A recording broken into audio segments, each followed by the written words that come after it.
Voices are heard, and the real starts here.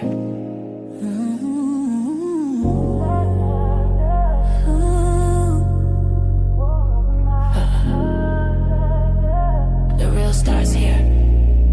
The real starts here. No filter, no fear. Truth in the mic, let the whole world hear. Stories unfold, voices sincere. Welcome to the place where the real starts here. From life and love to the latest news. Community voices, different views. Breaking it down so we all stay clear. Honest conversations live right here. Speak your truth, let it be known. This is the space where your voice has a home. No judgment here, just real and clear. Real talk with Tamara, the real starts here.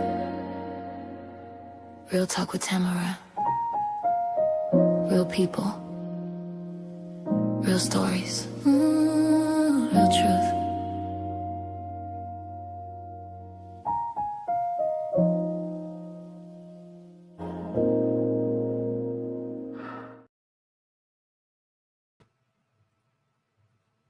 Hello, good evening, you guys. How is everybody doing? I'm gonna let you all start getting the notifications and start coming into the room. How's everybody doing? Is that Sia? Sia. Let's see who's up in here. I see the Black Barbie, Tyranny, Treyway,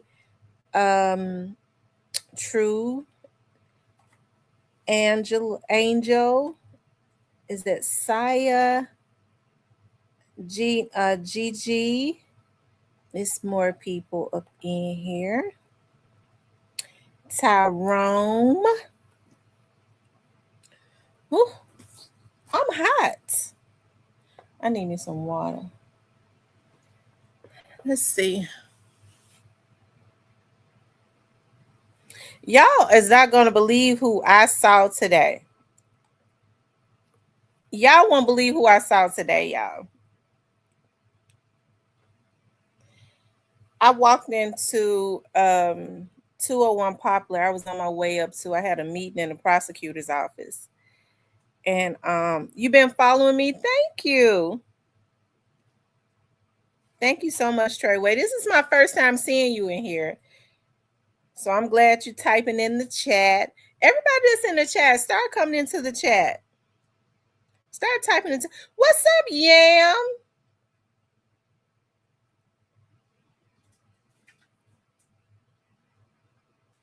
Y'all make sure y'all hit the like button. Make sure you guys please like, share, and subscribe. Like, share. He says, Sia says, what's up, Diane? Diane, I was about to call you I got distracted 3 times today. I was like, I haven't touched bases with Diane. I was out of town this weekend. I still get sick to my stomach on his birthday and the anniversary of his death. I can imagine. I promise to God. I was getting ready to call you this morning and I got distracted early this morning. And then when I was out after I left out of a meeting, I was getting ready to call you. I was just distracted because I was out in the field today. Trying to get statements. By the time I finished I had a meeting. Then I had to be out in the field. By the time I finished, I was drained. Child, I should have been a counselor or something.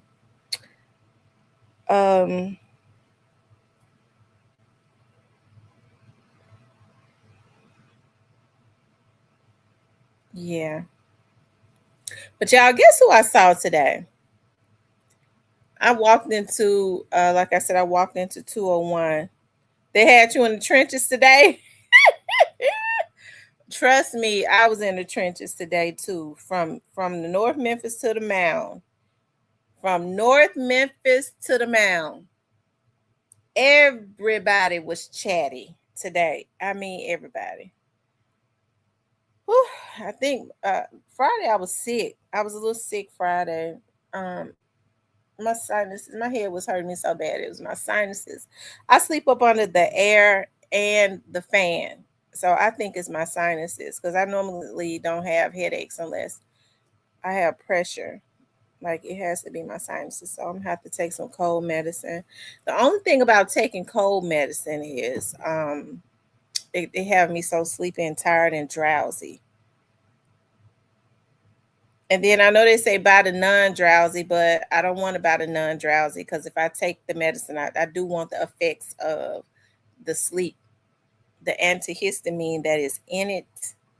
I was on Elvis Presley, scared I was gonna see the sign that says Orange Mountain. You was on Elvis Presley. You should have called me. Were you on Elvis Presley today?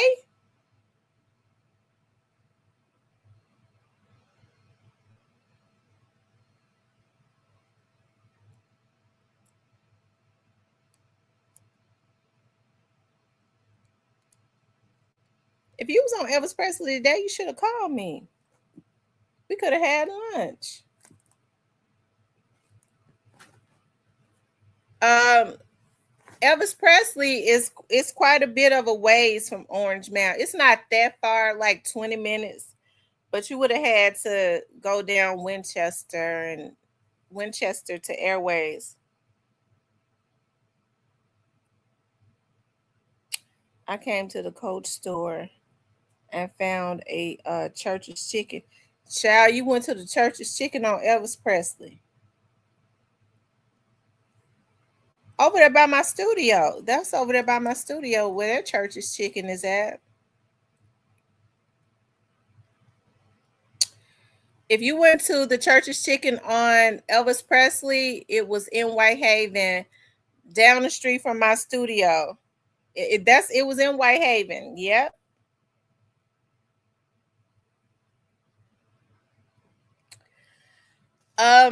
Anyways, you guys, I wanted to talk about but I wouldn't even I was out of I wasn't even in town Saturday and Sunday.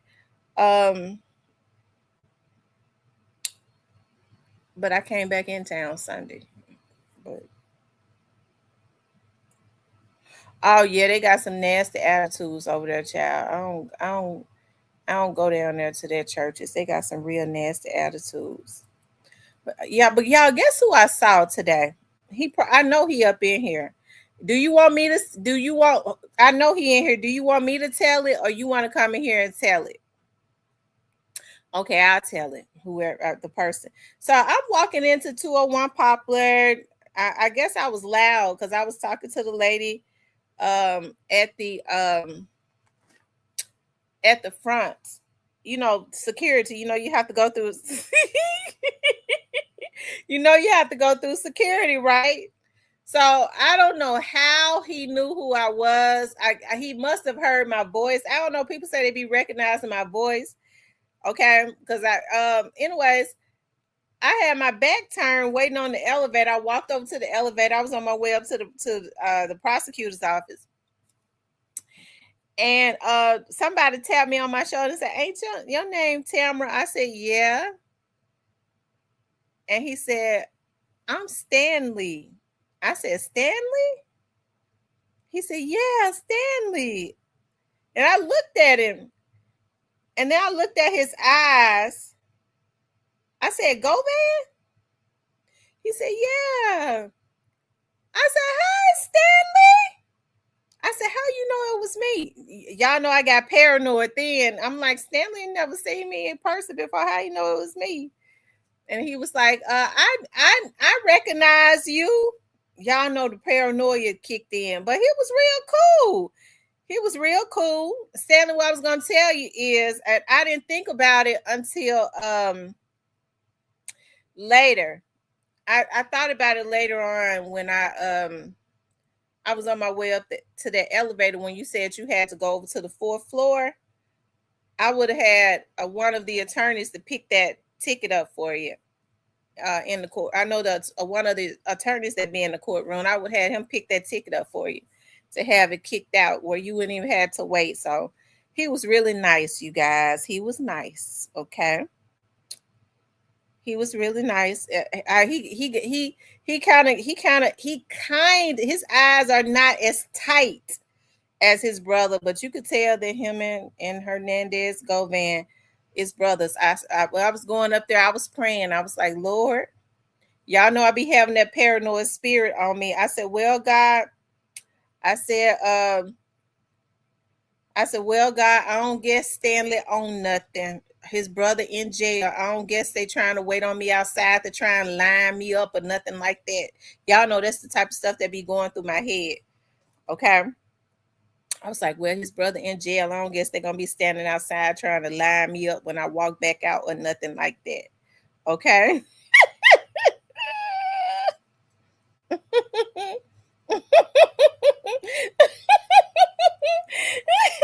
Thank you for the jewels. Stanley, I'm just messing with you. He said, Uncle Alert. Thank you for the jewels, Shay. Is that Shay? Shay, yes? Shays?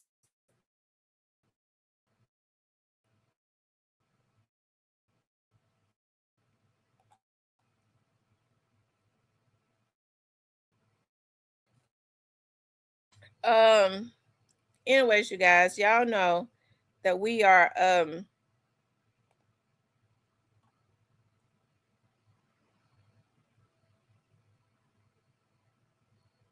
he said he a law abiding citizen. Okay.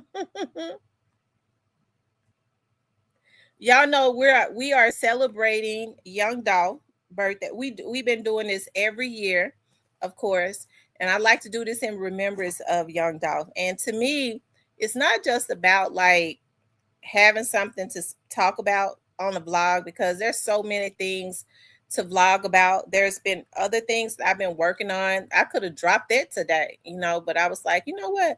I think that particular vlog that I've been working on, and I have been working on it, and y'all, my feelings is going to be so hurt because it's going to be like the start of a series. My feelings is going to be so hurt I've been working on it so hard and putting a lot of stuff in it and adding and taking out and doing voiceover and stuff. And I was like, if y'all don't look at it, my feelings is going to be so hurt. So I really put a lot into it. I really want for you all to look at it. I hope that everybody likes it. I'm sure that you all will like it. But I was like, I think my birthday is coming up in a few days. So I was like, I think I'm gonna drop that on my birthday because I've worked on it so freaking hard.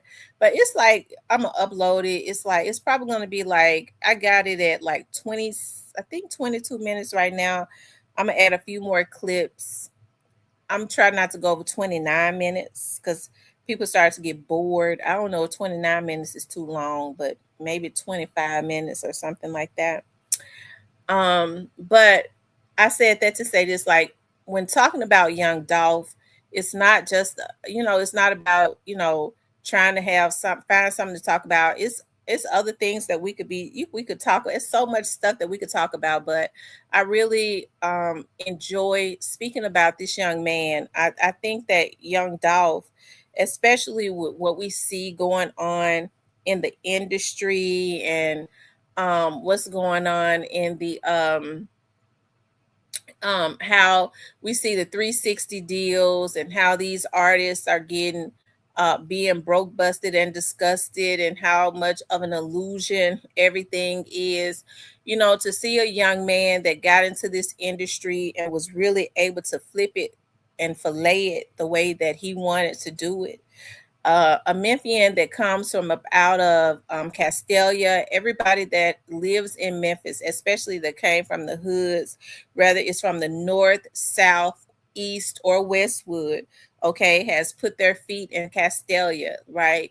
We know that Castelia, I see now they're starting to try to, build new homes and stuff over there, which is a good thing, newer homes and all of that. But we saw like in the past, like how the area was like a more of an impoverished area, and they're working on it now. Thank God. But when Young Dolph was coming up, it was really impoverished. We know that there were projects and stuff around the area, and to see that he came from an area like that and was able to amass what he did, I feel like a person like that is to be celebrated. And his assassination, I think, is to be talked about. People say, "Well, why you always want to talk about that?" Because I want to. When people say, well, Young Dolph Young Dolph died, or Young Dolph dead. No, I like to put a lot of emphasis on, well, he was murdered. He was assassinated, right? I think it is important to speak about this young man who was um as it relates to the music world, I could say was a prophet of his genre or whatever. And when you talk about the music industry, you talk about all of the devils in the industry and how they're taking advantage of these black men or the young men that come from the areas like Young Dolph. I think it is important um I mean, to me, I don't have an issue with saying that he could be considered like a prophet, right? And the reason I say that is because the prophet comes to liberate, right? The prophet comes to speak truth and liberate. And I think that that is what exactly what he was doing as it relates to that industry. He was liberating these young men by showing them another way and not getting tied up in these slave deals, and that was liberation, right? And so I think that's why it is important. I don't think that people should forget him. I'm gonna tell y'all something that I was talking to somebody else about a lady from out of Memphis. And I don't want this to happen to Young Dolph, which is why my dad had started back speaking about her, which is why I have decided to pick up the mantle and keep going. We had a Harriet Tubman of Memphis, Tennessee. It's so many great people that came from out of Memphis, Tennessee. And she was an activist in the 60s, the 70s, and the 80s. And what a lot of people don't know in Memphis, Tennessee is that this lady was a wealthy lady who was in the inside, right? And she decided she was in the inside. She was, in with the white people. She was in with the wealthy, the upper echelon black people who kind of looked down on black people, right? Once they thought they had a seat at the table, okay? And she said she decided she was looking at, what was happening to her people, and she turned, right? She decided to turn and become an activist. She was like, how could I be a black woman and what my parents went through, and see what my parents and my grandparents went through and go to college and get in the inside and then turn my nose up, right? And so she decided to become an activist, and she was strong and she was brilliant and she was bold. And so what she did was she started exposing a lot of what she learned when she was in the inside, right? And it kind of reminded me of Rahab in the Bible when she was used as a spy to help the men of God, right? And so, anyways, but she was bold. She would go down to the city council and she would bust out the black people who were selling out other black people, and the white people who were doing underhand things to poor black people. And she fought Memphis like gas and water, right? She by herself, a black woman, stood alone by herself. And she says every month in Memphis, black people's their lights were out. Poor black people sat in the dark every single month. This lady said in 1980 she fought Memphis like gas and water, and she fought them with her own resources, and she won. Okay, she says every month We have poor Black people sitting in the dark because they don't have the money to pay all their full light bill, right?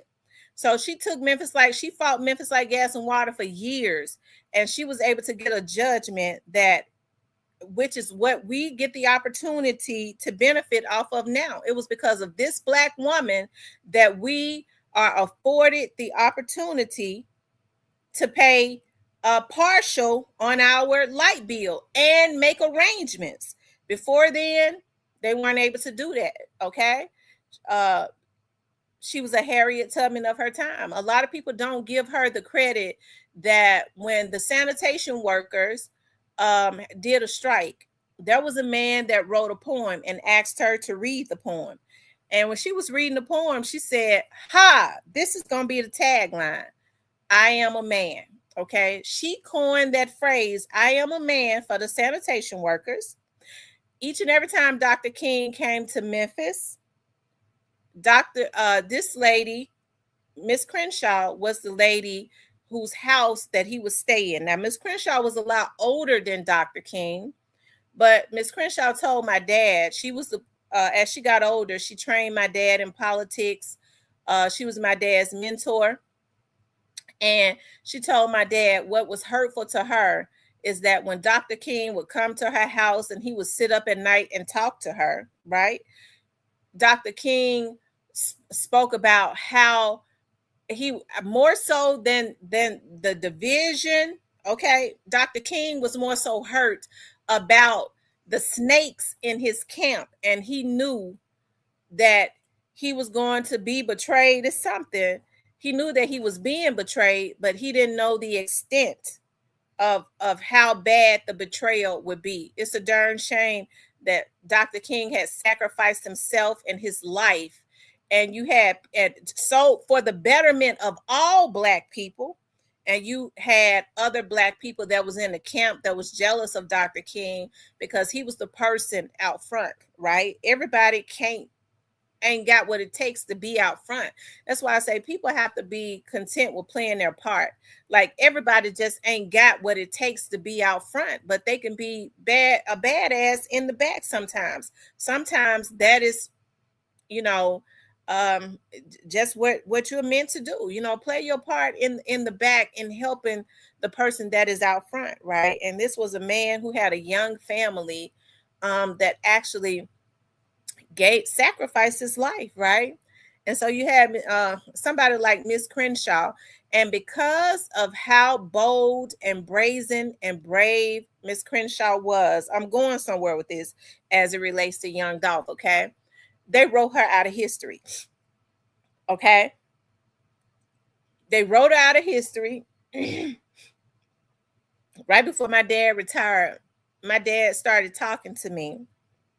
He was like, I really want to do something for Miss Crenshaw. He said, because Miss Crenshaw was she was highly intelligent, she was bold, she couldn't be bought and paid for, and they wrote her out of history. She was a major part of the sanitation strike. She was on the committee that helped to organize to get Dr. King here to Memphis. He stayed at her house each and every time, told her a lot of his secrets. And I remember when Miss Crenshaw kept real good notes. And I was a big girl, maybe a preteen when Miss Crenshaw passed away. I remember hearing my dad talk to my mother about, Miss Crenshaw was in the hospital and her house was on Van Street. And he said, Miss Crenshaw was in the hospital, and she said she don't know if she's going to make it back home. She told my dad to go to her home and get all of her file cabinets, right? My dad kept those file cabinets up, and I don't know what my stepmother has done with them now, but quite a bit of that stuff my dad put into, brought over to the studio. But shortly after my dad went and got that lady's file cabinets, which had all kinds of stuff in it, because she kept good documentation. She was able to refer to a lot of what her conversations that she had with Dr. King and had told my dad about it. Shortly after my dad went into that lady's house when she was in the hospital, and got a lot of her file cabinets containing a lot of documents and stuff, like old documents, that they burned her house down, right? Her house was set on fire. Here, honest God's truth, okay? And burned down. And that land, my dad had tried to buy. A church had bought the land. My dad went to the church and asked the man, listen, I want to build a museum on this land. Her lot was right here. His church is right next to the land. He just ended up buying the land next to it. He said, I want to build a museum exactly the way that her house was. I want to buy the land from you. Now, we looked it up. The man only paid like $5,000 for the land. My dad told him, I'll give you 20 for it. I'll give you $20,000 for the land. He listening to what my dad wanted to do. He's supposed to be a damn preacher, and I don't want to get mad because I'll get the cussing. Okay. They say you ain't supposed to cuss out the man of God. Okay, Lord, hold my tongue. Please, God.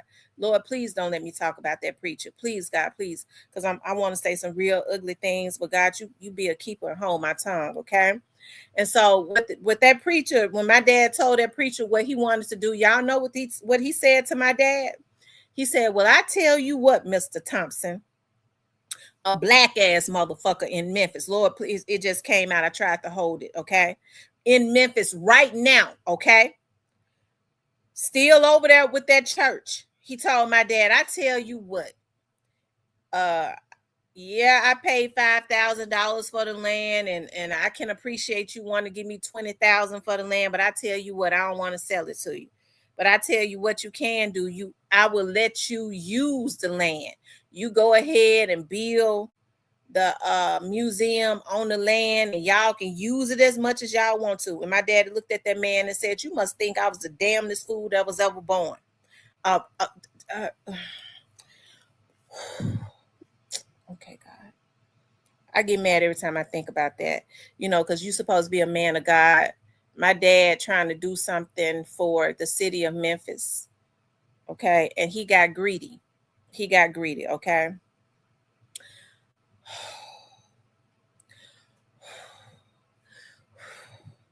I have to control. I'm telling you, I have to control myself when stuff like that. When a lot of the stuff that I had the opportunity to see with my dad, I see what these politicians do and these preachers and how they fool people. Some of these preachers, I get real angry. Okay, I get real mad because people are it's a lot of people that have the wool over their eyes. It's a lot of younger people that don't believe in God or don't go to church simply because they've seen the games that a lot of these pimps in the pulpit is doing. And all preachers are not the same, because there are a lot of good preachers. Like Eric Wilkerson is a good preacher. Like David Young is a really good minister. Like it's those pimps in the pulpit that make the preachers like that look bad. Okay. So I'm not going to say all preachers are the same. Okay. But I just have to say, like, a lot of the ones, like that one, okay, has done a lot of damage. Okay. Y'all see, God is a keeper, because I could have really went in on him and cussed him out, but I didn't do it. Okay. But anyways, I said that to say this. They wrote her out of history, okay? And and she did great things, and she was like a Harriet Tubman of her time. Young Dolph was like a prophet, okay? You had a young black man from out of Castelia that got into the industry, learned the industry, got rich in the industry, and started learn the recipe, figured it, got with some lawyers, figured this thing out, or paid to get the knowledge, right? And didn't take no contracts, no deals, was a free man, and then turned around and was teaching it to the young dudes in his community, okay, that could rap, and was teaching about generational wealth, buying land for his children. That man said a few years before he passed away, when I die, my kids gonna know that I was their daddy, okay? He said, my kids gonna know their whole life that I was their daddy because of how I got them set up. That's what real men do, right? And the sad thing about it is, I think that people should always remember him. You see a lot of people like Finesse 2 Times. We see a lot of artists, even before Young Dolph was killed. was talking about how the industry financially raped them. They didn't talk about it as much before because they didn't want to make the people in the industry mad, that they wanted to still get their crumbs, right? But now you hear people openly talking about it since Young Dolph more, since Young Dolph is no longer here. So I think that what the brother was doing was a great thing. And I think he could be considered a prophet, one of the prophets, okay, to the rap industry. Now, it might be a few more people that figured the industry out, but they weren't as brazen as Young Dolph. They don't want to go and be bold enough to teach it to their artists or to other black people in the industry because they don't want to get blackballed. They kind of want to keep it to themselves. They take advantage of their artists. Okay, like Yo Gotti has learned, I believe, about the industry through trial and error, but he's still a damn slave. Okay, because he's still tied up in all kinds of contracts and $100 million loans and stuff like that. Right? Young Dolph was a free man. Okay, and so he was given that knowledge openly to his artists, and he would have done more if they had not interrupted his life. His life was interrupted. And we speak about him. I think it is good to continuously speak about him. His name should never be forgotten. Important. They want to take Young Dolph label and put it on Yo Gotti, but the people that ain't scared to speak about it know that's a motherfucking lie. Okay, he ain't did nothing of what Young Dolph did. They try to say he independent. We know that motherfucker ain't independent. Okay, he never was, and he still ain't, because he owe loans and shit. Okay, and I hate to be hard on Yo Gotti like that, because people say you hate him. No, I don't hate him. I hate what he did. Okay, I think that Yo Gotti and Young Dolph could have been similar to they could have did what Baby and Master P did in New Orleans, right? Because you think about it, Master P kind of did the same thing as it relates to the industry. He got 80% of his earnings and all of that.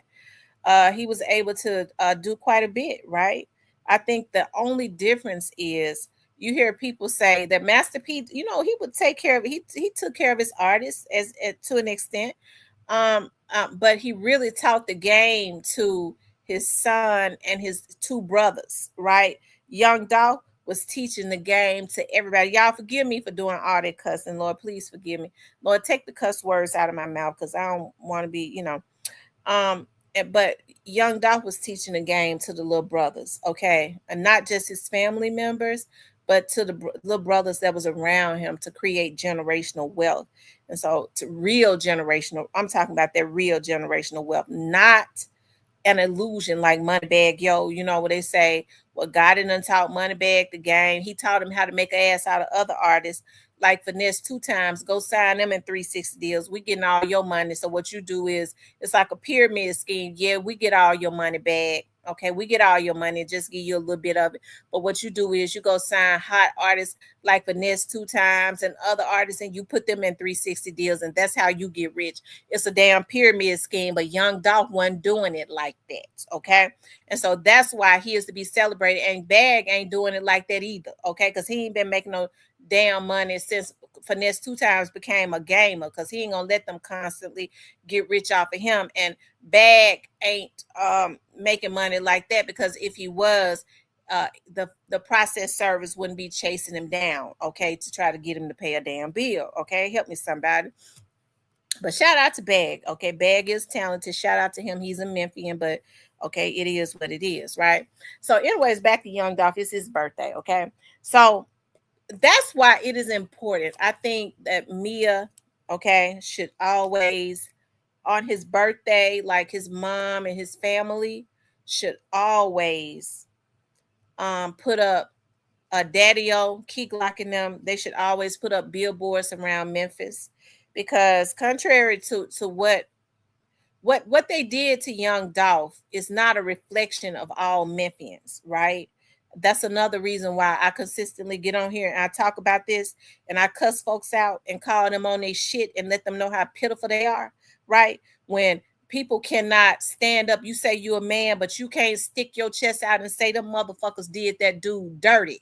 It ain't nothing manly or righteous or right about that. Okay. So, I mean, I'm a woman, and it's other people that have the exact same sentiments that I have. They just don't have platforms, right?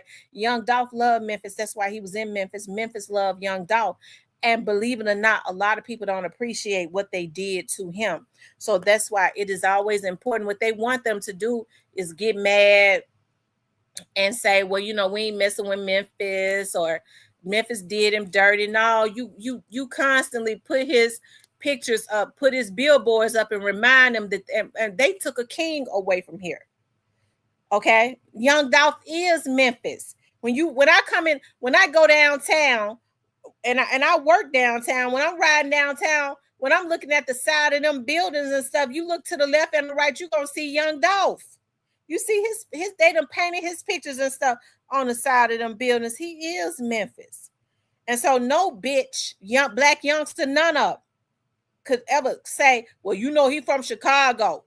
Hernandez Govan, tight-eyed ass, tried to say that, cause he from Chicago. I caught that shot. Now he's a damn Memphian. Okay, he more Memphian than them. Look at how they destroyed Memphis by killing him, by taking somebody like him away. And what God did do? He done screwed him dry. Okay, how y'all say it? He dry screwed him, or whatever you call it. Okay, without oil or whatever. He screwed him without oil. Okay, and that jealousy, that jealousy still got him hating Young Dolph, right? And so that's why I say, I'm talking about the haters, okay? But you know, the people that love him override the haters. You had so many folks out there when he was killed, coming from all parts of the city. You didn't hear a lot of people from North Memphis talking bad about Dolph. Okay, them folks didn't get in their hell.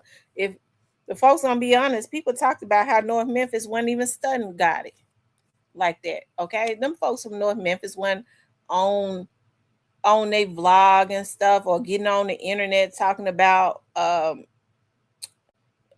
being disrespectful and talking about, you know, yeah, that's why they weren't doing that. Okay, because I don't really think that they agreed with that. There was no need for it to happen.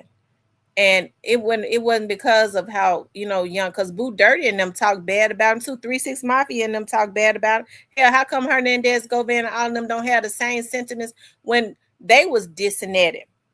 Okay, when 3-6 was dissing at him, and all the other artists that dissed at him, but he felt like, you know, 3-6, he was coming in and he was getting more traction than 3-6. They had their time. So Yo Gotti started getting more traction, but Young Dolph was coming in after Yo Gotti. And I think Yo Gotti had an idea in his mind. Okay, well, I'm getting ready to take over the South. I'm gonna take over the South. I want everybody in the South to be signed under me. But Young Dolph, you know, he had dreams just as big as Gotti. And for some reason, in that big head of his, he felt like he couldn't do it with Young Dolph, you know, having grand ideas of being a CEO, right? And so, you know, he paid him and whoever else, because, you know, I get to thinking about when Young Dolph was killed, all of a sudden, another label called CMG came up. And remember, Boosie was supposed to be a part of it. Okay. I hope Boosie wasn't in this, you know, because he really didn't show Young Dolph no love or anything. You know, when Dolph was killed, and I don't think Boosie got but one kidney. Okay, and I like Boosie. Boosie's one of my favorite rappers, but you know, when God started getting at you, okay. I just hope he wasn't involved, because everybody that was involved got to pay. Okay, because God had messed around and stopped that other one from working. Okay. But anyways, you guys, this is why we have to keep his legacy alive. This is why I talk about this. Okay. And I don't want Boosie Kidney to stop working, because I like his music. Okay. I like Boosie. He's one of my favorite rappers. Okay. But hell, you have to pay. But even though he's one of my favorite rappers, my you know, we represent Young Dolph to the fullest. We don't support nothing wrong just because he my favorite. one of my favorite rappers don't mean if I find out that he was involved in this stuff with Young Dolph, y'all already know I'm gonna talk about him, right? And it's gonna be bad, okay? Um, because I don't be asking nobody. You got a lot of these men, um, they know what they did was wrong, and then they try to figure out a way to try to make it right. Okay, they try to figure out a way to make it right. Well, Young Dolph should not have talked about him. Y'all do know, but they won't say why Young Dolph was talking about him. Here, I would have talked about him too. Everybody knew, yeah, Yo Gotti wasn't saying nothing about him. See, people like that. I'm gonna tell y'all something. Y'all know folks that ain't shit. What's up, Tamika? Shout out to Tamika Abram. Y'all make sure y'all vote for Tamika Abram. Tamika, what district are you running for? And that's what we have to get the right type of people in and let them know what district you're running for. Tamika, put it in the chat and what area it is so that they'll know to get out and vote. Let them know what district and what area it is. Put it in the chat and I'm gonna put it up on the screen. Okay. So y'all will know, vote for Tamika Abram. Okay. That's how we do it. Let them know what areas, because some people don't know what their district is. Let them know the names of the areas. And so, you guys, yeah, but we're gonna always represent for Young Dolph. Okay, we always representing for him. Okay, and once you put the names of the areas so that people will know their areas that they live in, they'll know to vote for you.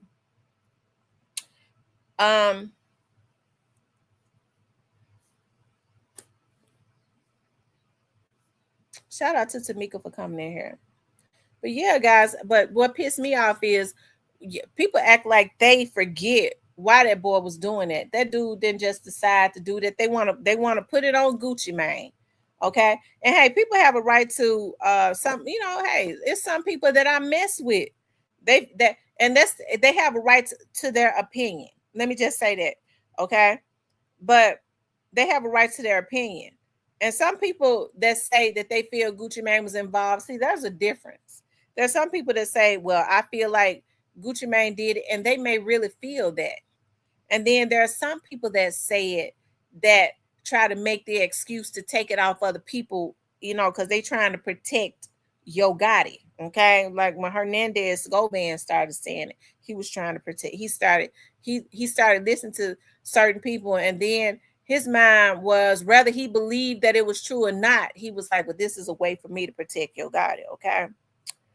But the truth of the matter is, Young Dolph started talking about Yo Gotti because Yo Gotti and them was going to to the radio stations and stuff and blocking him and telling, getting with DJs and telling them not to play the boy music, and telling because Yo Gotti had been in the industry long before Dolph, so he knew more industry people, telling people not to do features with Young Dolph. They was trying to block him.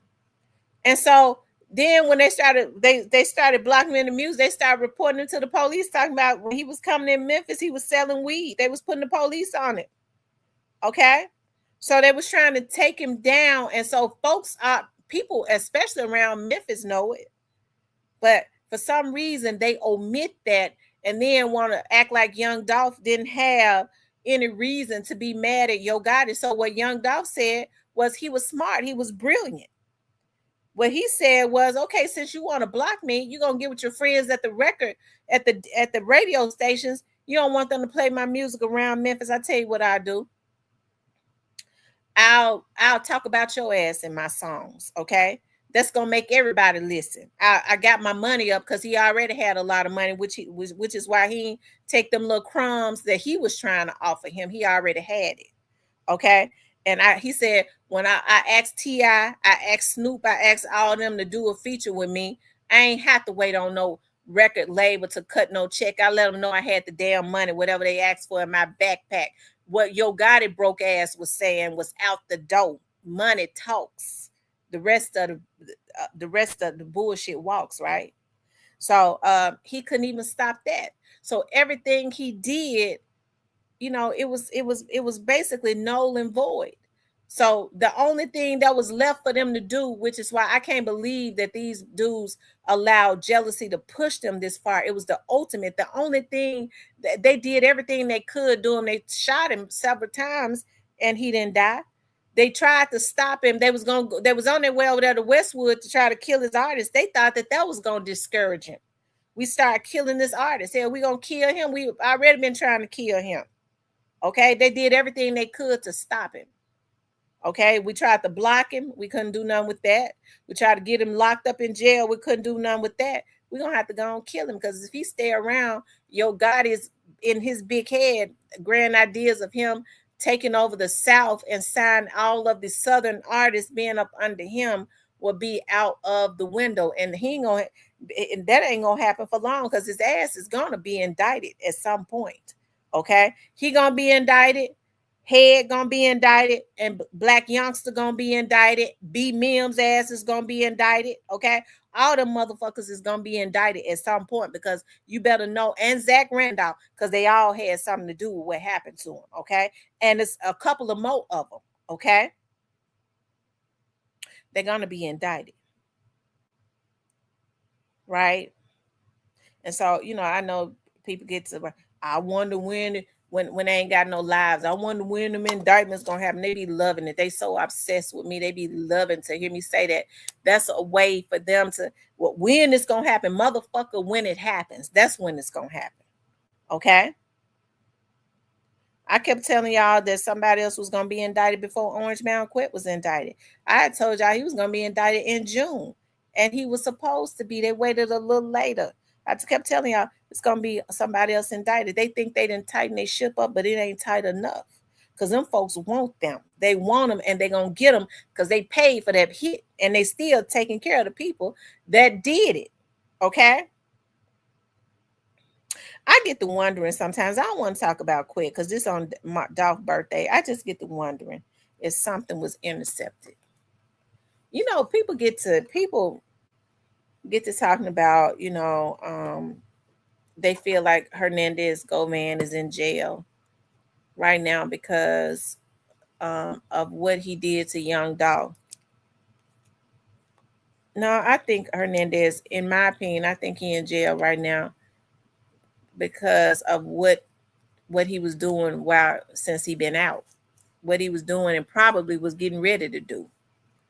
Okay? Probably what he was getting ready to do or what somebody was getting ready to do to him. But I believe it was more so what he was getting ready to do. Okay? Because for some reason, his old ass can't leave. Leave that alone. Okay. But anyway, y'all, it's Young Dolph's birthday. And we like to... Tamika, did you put... She said 38117. What area is 38117? Is that in East Memphis? Hell, I don't know what. Let's see, 38117. What area is 38117?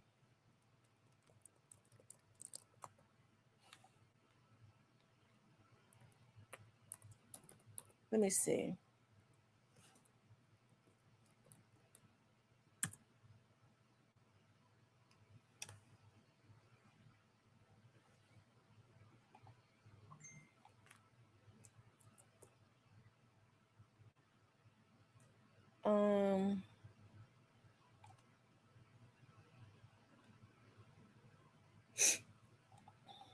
Yeah, I'm trying to see what area in Memphis is 38117.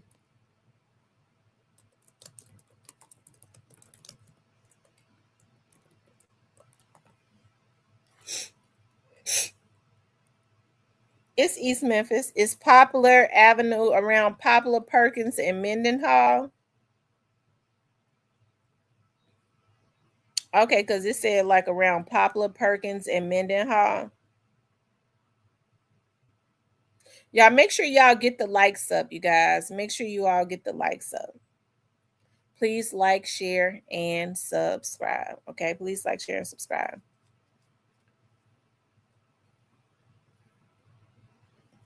Yeah, Big Head was slick dissing, and then he got Black Youngster. I remember Dolph did an interview, and he didn't even want to talk about Black Youngster.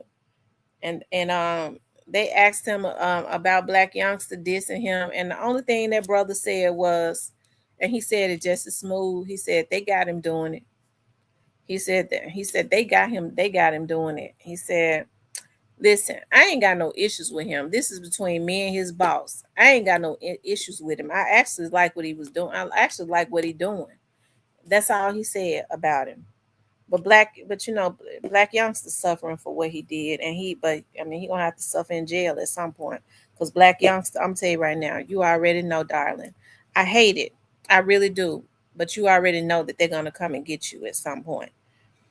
Um, 38111, and I hate that. I really do. I have a bond with Black Youngster's family, with a lot of his family members, and have been since I was 5 years old. So I mean, I don't know Black Youngster, okay? I don't know him, but I do know his mother, okay? A lot of his aunties and stuff. His cousin is my best friend. So I hate that. I do. Um, but you know, he knew better. He knew better. But you have to understand, like, and I'm not trying to make excuses for him, but Black Youngster was looking for some acceptance and some love. And that's not an excuse. But he's gonna have to pay his retribution to society because he didn't have no business getting that deep in that. Um, she says Midtown, Audubon area 38114, South Memphis 38115, Hickory Hill, Fox Meadows area 38118, Melrose, Getwell area 38125, Winchester, Melrose? Is Melrose around Orange Mound? I also have a small portion of Collierville. Okay. Y'all make sure y'all vote for Tamika Abrams. Thank you, Black Barbie, for the 1999 super sticker. I appreciate it so much. Y'all make sure y'all hit the like button. Okay. Make sure y'all hit the like button. So yeah, all of these dudes that played a part in what they did to this young man. But I think it's good to celebrate his legacy because he did leave a legacy behind, and it's not just Paper Route Empire. I'm talking about, when you talk about his legacy, you talk about the intelligence of actually conquering the slave industry, right? He never became a slave, and he was able to become a multimillionaire off of the industry without becoming a slave. Okay. And I think that is something to be honored, and something to especially with a lot of young men and women feeling like the industry is their only way out. Unfortunately, a lot of people, they can't, they have a talent and they haven't been taught that they can think their way out, or they can go to school and become other things. They think about the entertainment industry, right? It ain't nothing wrong with being in the industry, but I think it's something wrong when you don't know the business. You can't just go into something with just talent. You got to know the business of it, or else you'll never be wealthy. The goal is to use your talent to get wealthy, right? um and in that industry you could get rich really fast, and so that should be the goal, right? And so that brother left behind, I think he should, you look at him and you see that he was able to beat the odds, right? He was able to beat the odds, and he became a millionaire without allowing them to tie him up in all those slave deals. So many other artists fell prey to that, such as Yo Gotti and all of them. Yo Gotti, I was going to say he might be out of it, but I don't think he is, because he said he inked a deal with Interscope for $100 million. So Interscope ain't just gave him no damn money for free. Okay, they gave him that $100 million that he got to pay back plus interest. Okay, so but we didn't see Young Dolph doing things of that nature. Okay, so I think it is important. I be thinking about his mom and his dad. We talk about his kids and his wife all the time, but he had other family members that he was close to, like his mother and his dad, and his sisters.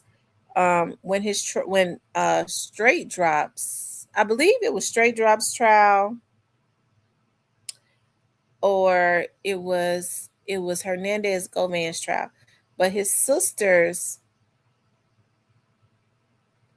were there. It was Hernandez Gomez trial because one of his sisters didn't want them taking pictures of them. I do believe, and they shouldn't have. And I remember one day I was up there at court, and some reporter tried to be real slick and tried to slickly take a picture of his sister. I was walking out of the restroom, and I heard her, she was real loud. She kept saying, "I am offended. I am offended. I am offended."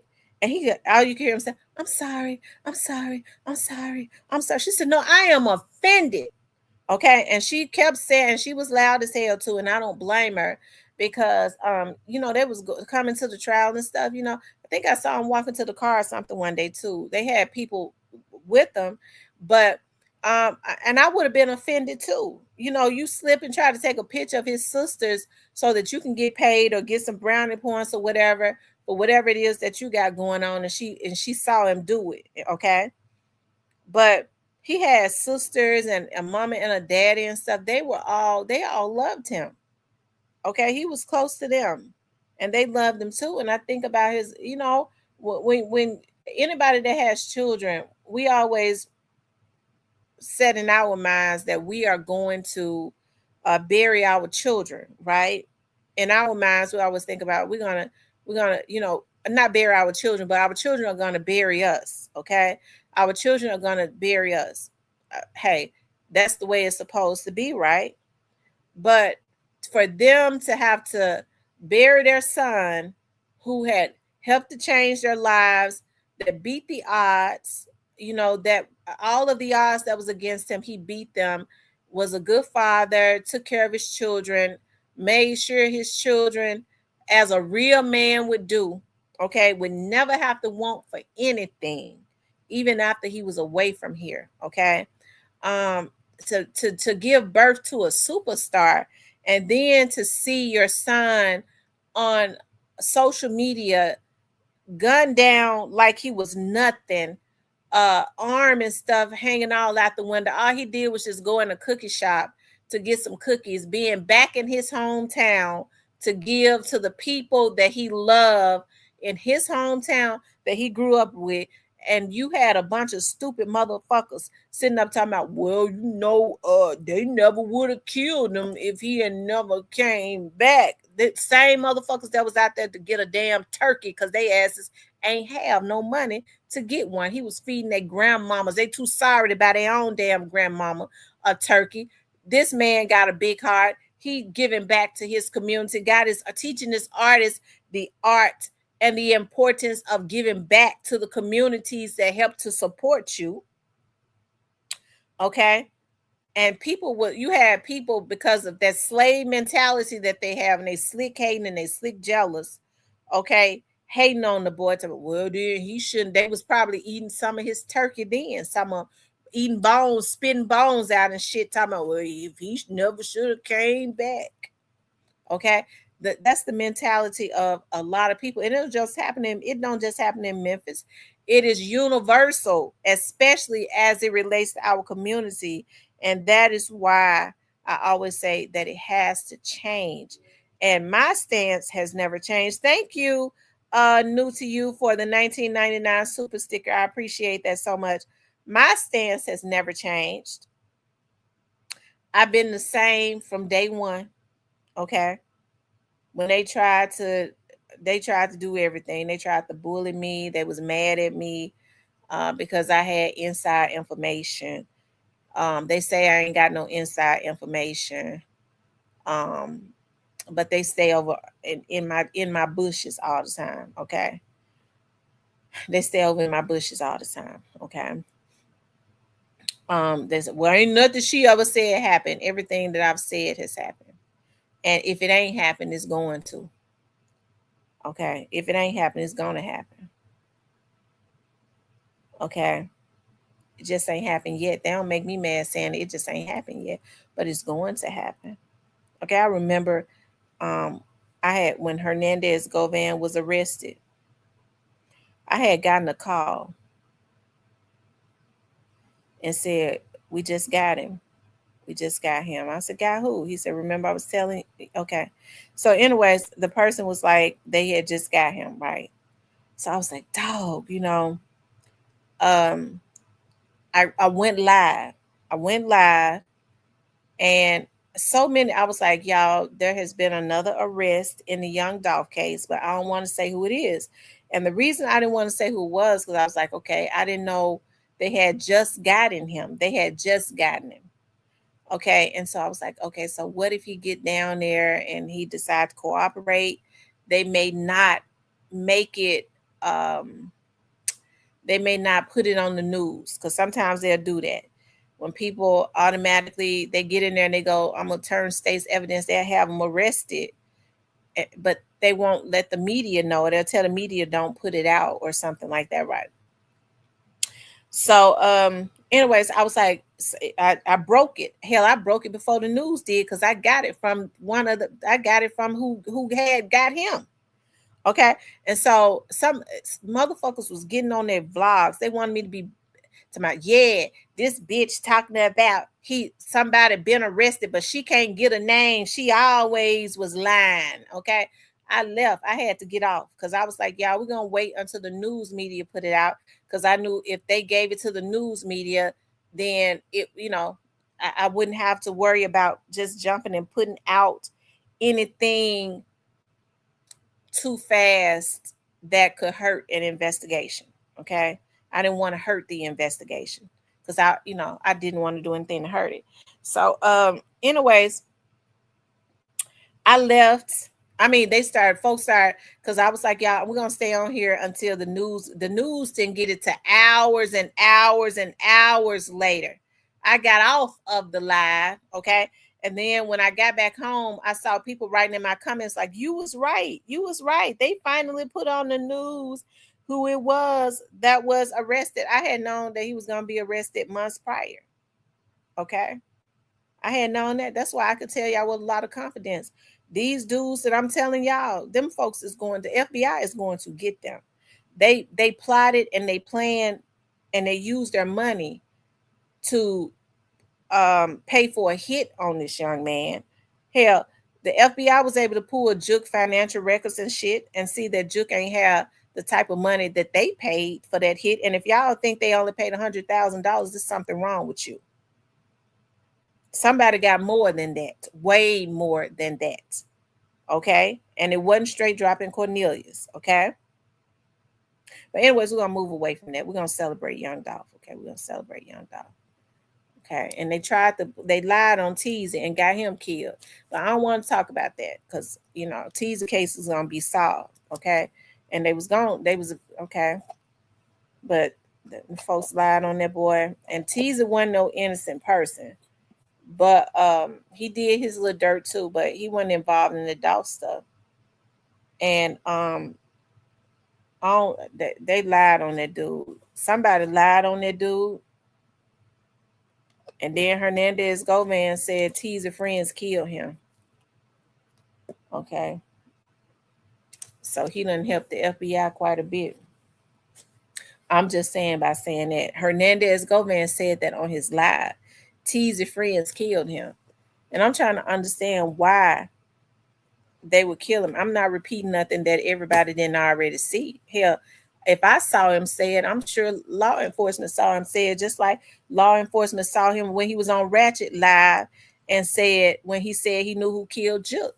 And I'm gonna tell you how I know. Listen, I got a call from somebody. I know they're gonna say she always talking about she get calls. You motherfucking right, I get them. The first thing he said was, your boy just was on a vlog and he said he know who killed Juke. I said, oh, okay. I said, I did a vlog on it. I said, I think everybody is doing a vlog on that. He said, oh, okay. And he didn't say nothing else. And I tried to get him to say something else, and he didn't. It spooked me out so bad. Um, I called Cypress, and Cypress is my witness. I said, Cypress, I said, my friend I told you that's high ranking at MPD. I said, he called me and he mentioned Govan doing that interview with and saying that he knew who killed Juke. I said, that's the first thing he said, but then he wouldn't say nothing else. I said, he said it for a reason, so I think I'm gonna just back. I ain't gonna talk about it no more because I don't really know what's going on. I hear my right hand to the Lord on my daddy's grave, on my grandmother's grave, on my own life. Hernandez Govan was indicted either that evening or the next day. I have to ask Cypress. Cypress said it happened the next day. I think they indicted him that evening.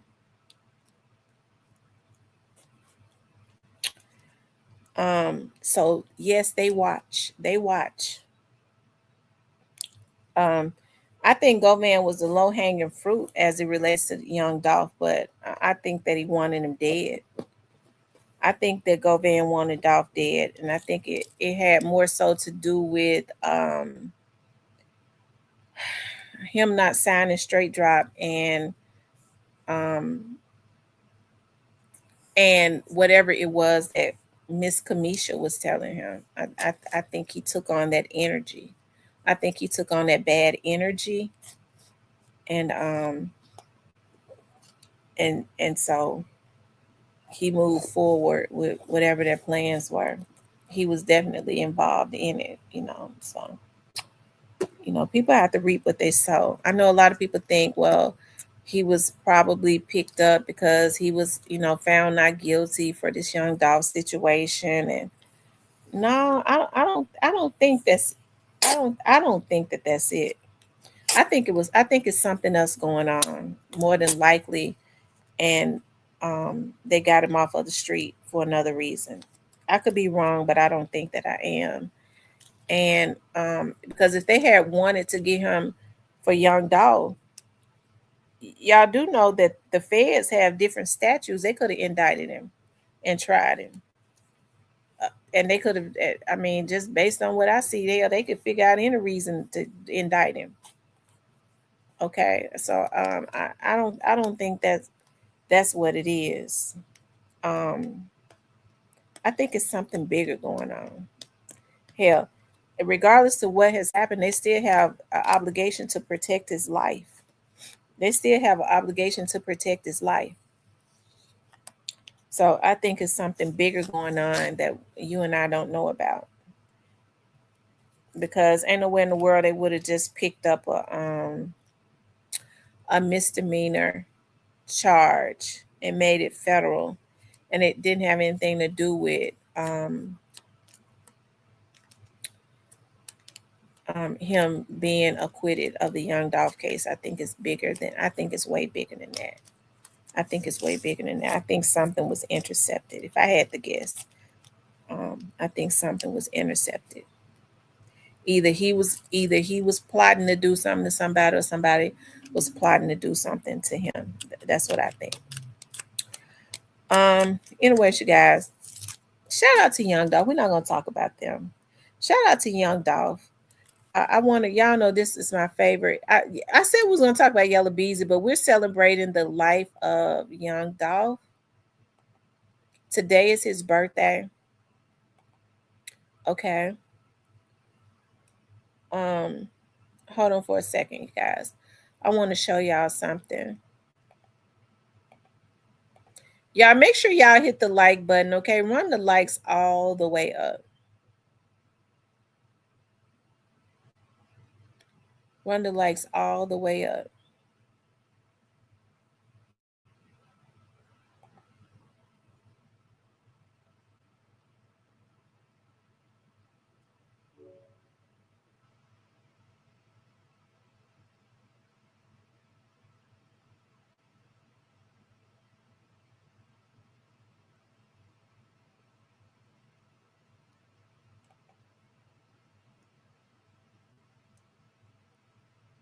Yeah, he would be 41 years old it's something, like when people get in their 40s, they change again. I think he would have changed again. He would have been way, way, way, way, way more laid back. He was probably already laid back. He would have been just, I think he would have been close to being a billionaire, if not a billionaire. And I don't even think he would even be thinking about Yo Gotti or Juke or whatever. And he would have made way more millionaires.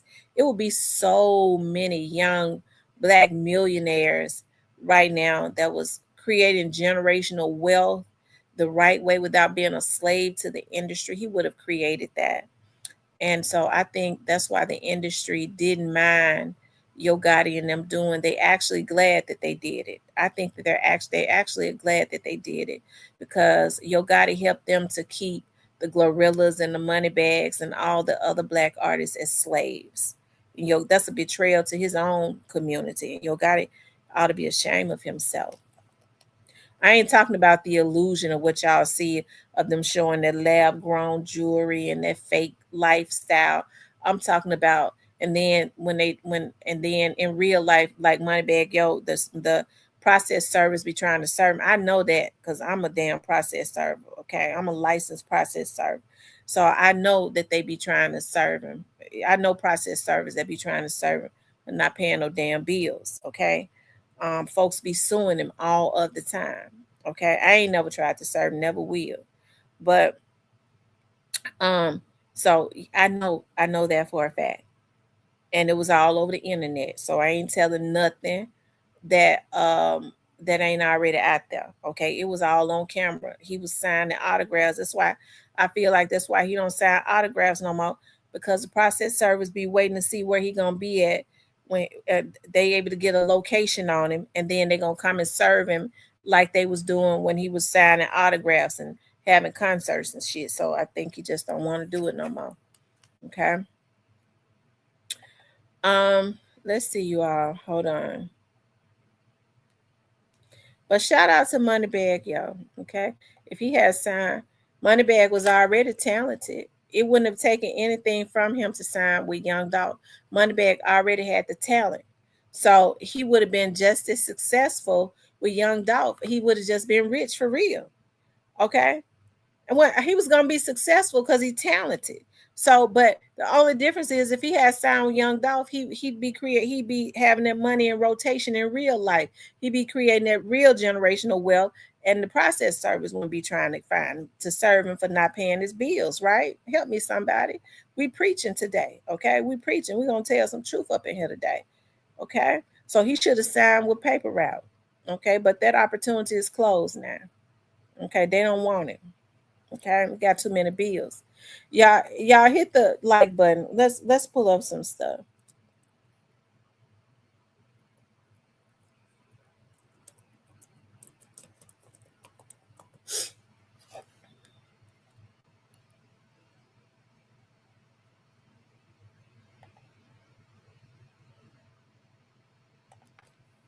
The news recognized Young Dolph today, you guys, in Memphis, because he's a Memphian.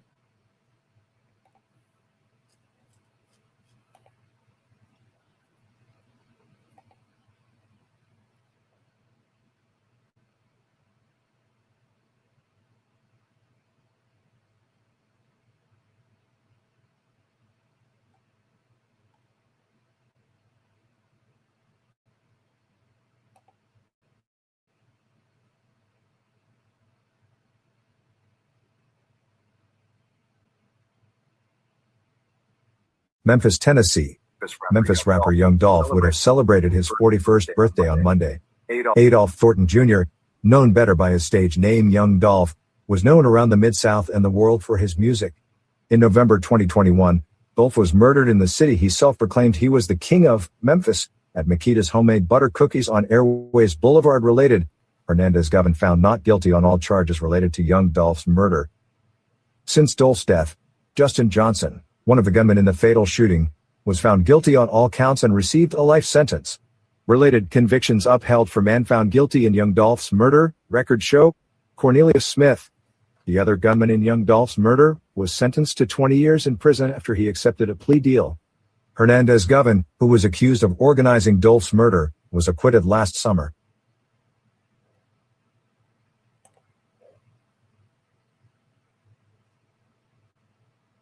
Shout out to Young Dolph. Okay, I'm glad that the news media recognized him, and they need to continuously recognize him. He need a day.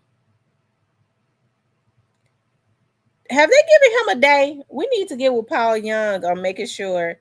We need to. He'll do it. Paul would do it. Mayor Paul Young, he'll do it. Today needs to be recognized as Young Dolph Day. He need his own day. Y'all, let's do it. Y'all, let's write in. It's 133 people in here. It's more than that. It's actually more than that. Let me see what it's saying in the back studio. How many people really up in here? I have to look in the back studio to see who's in here in real time. How many people in here in real time? Let's see.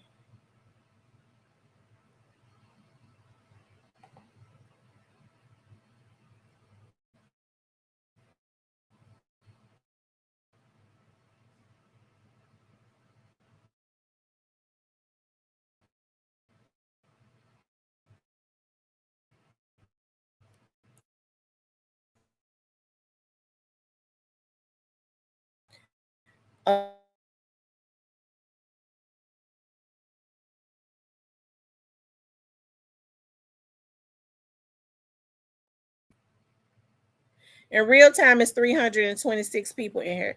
So I think what I want you all to do is call City Hall on tomorrow. Start calling City Hall, or we'll all decide on a day to call City Hall, and or the City Council. I'm gonna see who we need to talk to today. Need to be Young Dolph needs to have his own day, and today should be that. Okay, Young Dolph Day. August 27th should be recognized as Young Dolph Day. Or does he, or is November 17th recognized as that day? We'll see. She says they cut hair, feed people, all of that. I think they do it too. Yeah, they do it in ATL. They was doing it in Chicago also. Shatana was doing it in Chicago too. So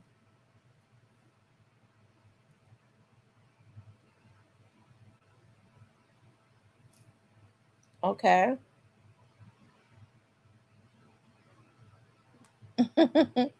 Y'all hit the like button. Hold on for 1 second. Hold on.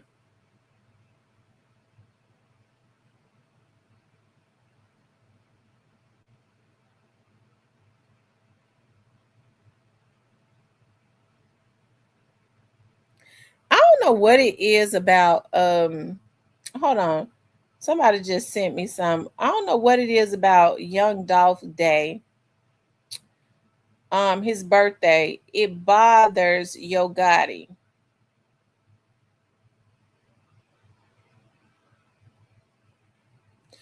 They said he paying tribute to somebody um on his page that died days ago.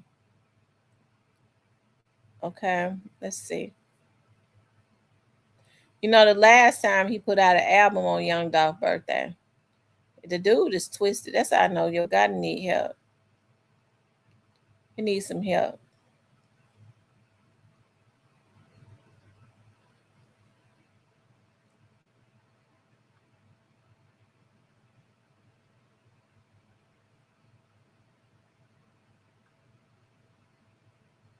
Hold on, I'm trying to see.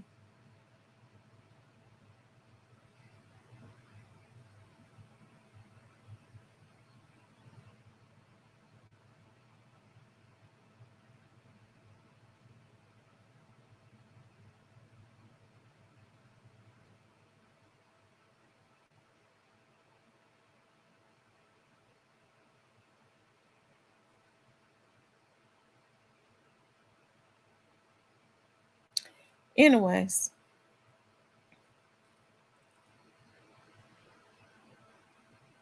Yeah, long live Dolph. Long live Dolph. We always, like I said, we've been doing this now for 5 years, and we continuously pray for his mom, and his dad has not been in the media at all, which is a good thing. I guess, that's, if they basically, I don't think they want the cameras and stuff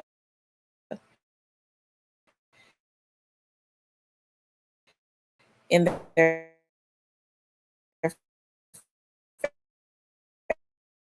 face. And his fame would talk about him constantly. Not easy for his son, because Dolph said his son wanted to be like him so much. He said his son would ask him, um, what kind of cartoons and stuff did he like when he was growing up. He said he would tell his son. He said then he would see his son go jump on the internet and be pulling up everything that he would tell his son that he liked as a child. He said my son is at the age where he want to do and be just like me and do everything that I do, right? So, I mean, I think that's so sweet. And for Yo Gotti and them to feel like they had the right to take that man away from his life, his real life with his children, a black man.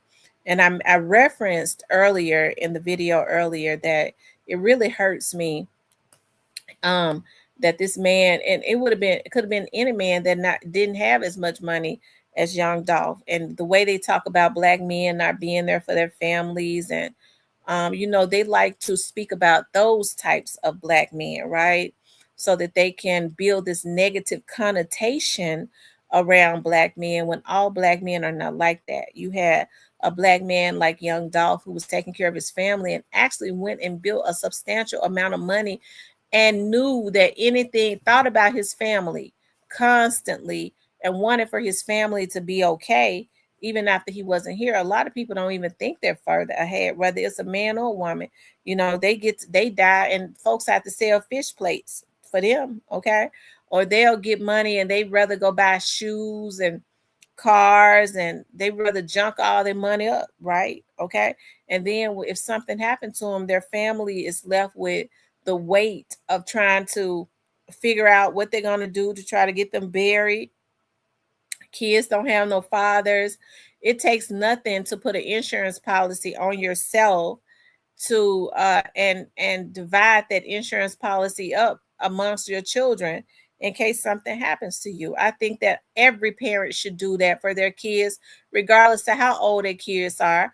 I think a lot of black people are undercovered as it relates to insurance. They go get a burial policy when you ought to be trying to leave some wealth, some instant wealth for your children, right? Or for yourself, put a policy on your parents, but instead you got old Negroes, old and rusty and crusty, sitting up telling my mama need to put a policy on herself so I can get the money, instead of going and doing it for themselves and paying the policy. See, the problem, they don't want to pay the policy every month. Okay, they want mama or daddy to pay it for their rusty asses. But that's a way to create instant wealth. This man went and did that, okay, for his children. And the reason I reference, like what black women have been going through, having to pick up the pieces when black men were taken away from them, like in the slavery days. And it really hurts me that you see black men continuing that cycle of what the slave masters did to black men and women and children, when they wanted to put fear in the women so that they could have their way with black women. Okay. Or they had a black man that have a strong spirit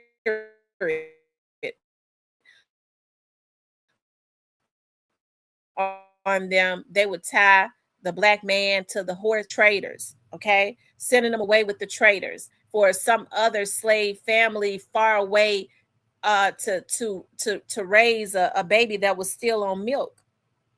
And so you had Am I still breaking up, you guys? Am I still breaking up? So you had stuff like this that was happening, and it's been happening for a long time, and it happened to Black people, and now you got Black people that's doing it to other Black people, which is extremely hurtful. Y'all, am I still breaking up?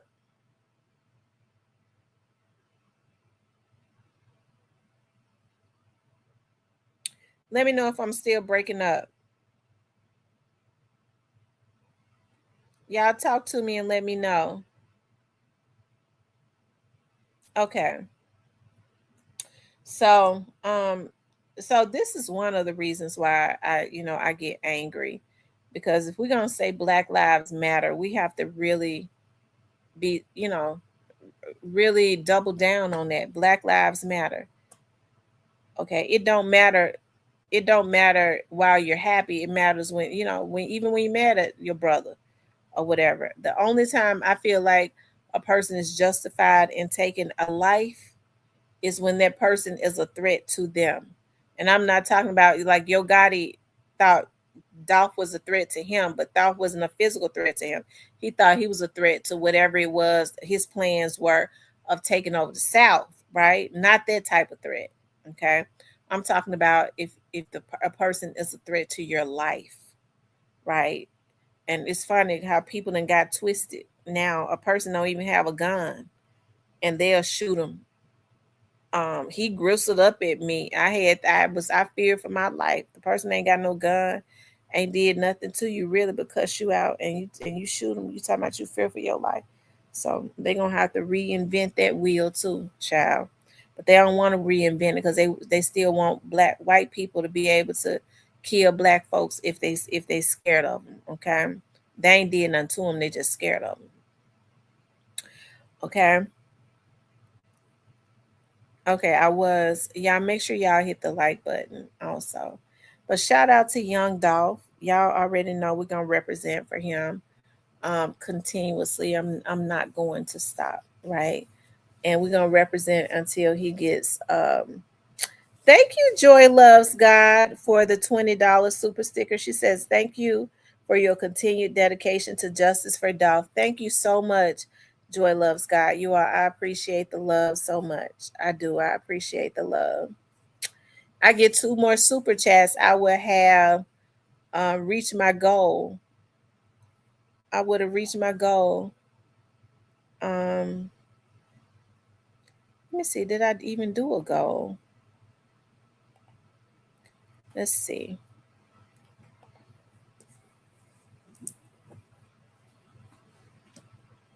Let me see, you guys. I think I did a goal.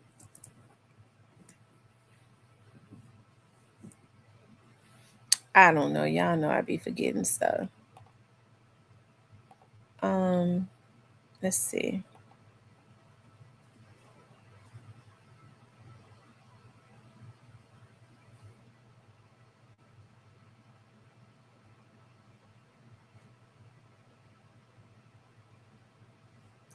Oh yeah, I am doing a goal. So we got 3 of 10.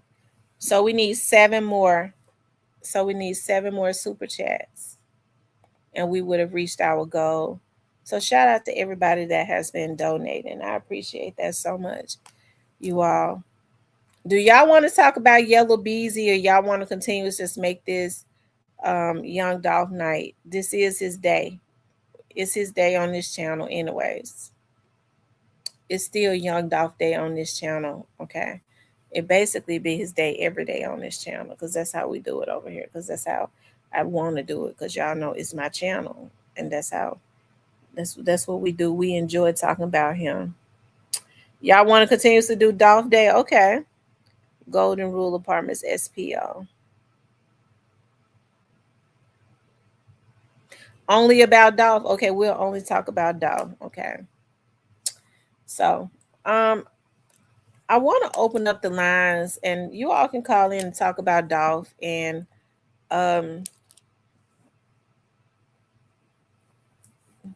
what did I do with my phone? I be losing my phones. Let me see.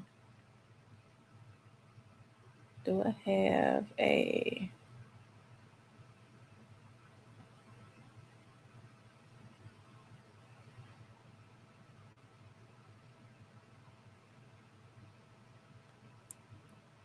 Hold on, let me see.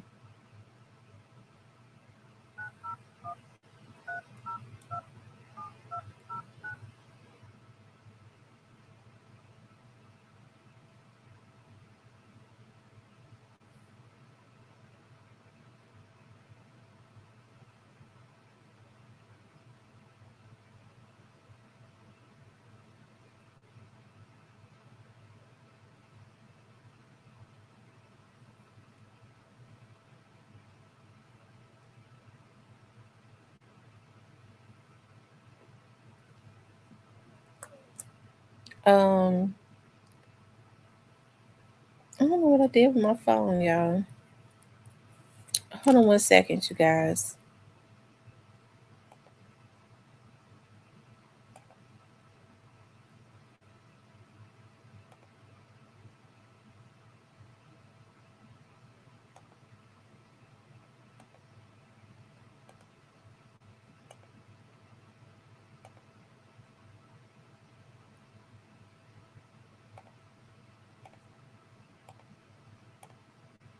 Hold on, y'all.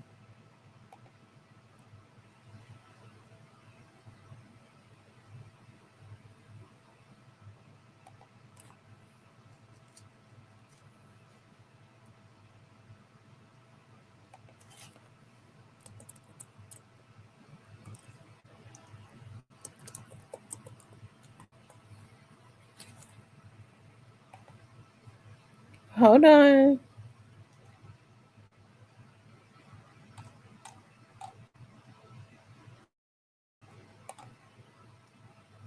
Y'all give me a minute. I'm trying to pull up something.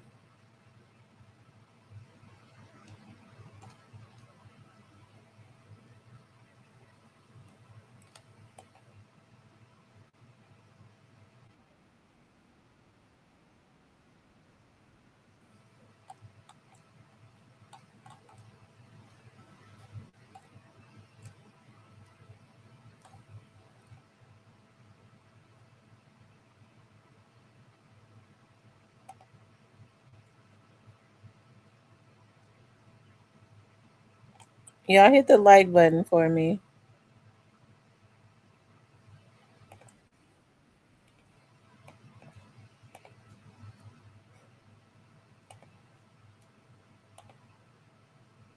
Hold on, you all.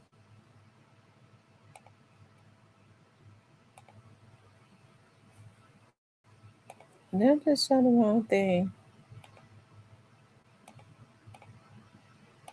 Hold on, y'all. I'm trying to pull up something. Just give me a moment.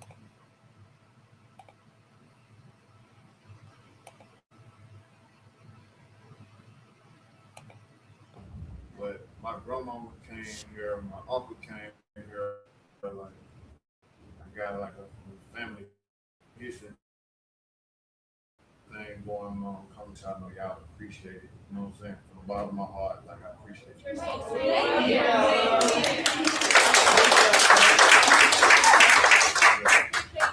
Appreciate you. Well, do y'all? We gonna take a picture? No, you got a couple. You got some more folks coming. 1, 2, 3. Okay. All right, I took a couple so y'all can check it out. Thank you. For sure. Appreciate it. We appreciate you so much and supporting us. It just means a lot to really recognize it and understand what you're doing. Hey, my kids are going to die that I'm speaking as close to you right now. No, they ain't. They gonna Yeah, be they all right. are. They gonna be all right.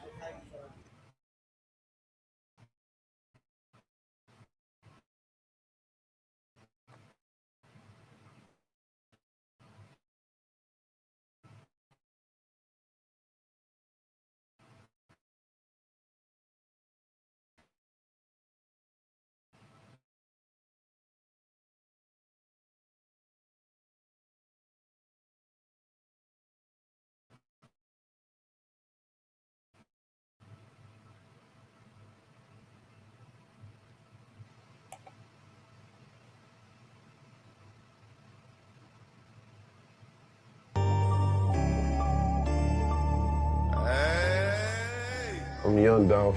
This is my journey. Yeah.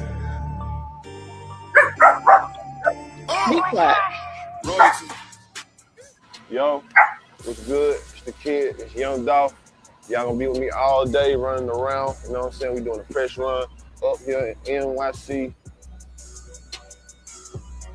You wake up every day and you see bullshit. It's just how a lot of people is in Memphis. Parents fighting, parents on drugs when you around them. Man, you in this hood, you around all your cousins. This cousin gang banging, selling dope, selling crack. This cousin gang banging, this cousin in jail, this cousin, this cousin, all this shit going on. And you looking around and go outside, you walk to the store, crack house, another crack house. That was my hood was like, everybody was smoking crack. Everybody had parents and all the old folk smoking crack.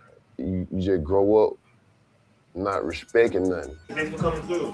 How you doing, man? Like the old way. How you doing, man? What's up? Welcome, man. Coach, nice to meet you. We actually with the social team. We just want to grab like the selfie real quick and then we'll throw it on our Instagram. I just wanted more. You know what I mean? Like, I got tired of my mom and dad's situation, tired of my situation. I just wanted to change all that. You know what I'm saying? I had to wait till holidays, summertime to see my sisters and you know what I'm saying? Little brothers, they the same hood I am, going to the same school I'm going to, seeing the same thing I see. Me, I used to be like, damn, let me bust a move and do something right quick so they won't jump out here and go for the options. Because the options is, oh, go sell dope, or go play some sports, oh, go to jail, go do some dumb shit. I gotta take one for the team. You know what I mean? That's just what I've been doing, really, since I figured that out. Just so y'all know, this is not a smoke-free vehicle.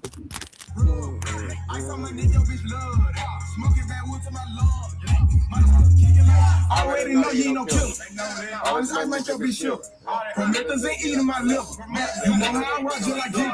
Stacking Jackson, I'm walking like this. It's something you already know. Yeah, but what's so big, need your boat. Yeah, my nigga, they come take your boat. Yeah, my nigga, they so bold. The first thing I did to pursue my career was put together a whole mixtape and pressed up 20,000 CDs, my first CD, and gave them all away. That was like really my whole marketing thing. Like I wanted people to be like, man, I can't die as Young Dolph. I gotta see what's up with Young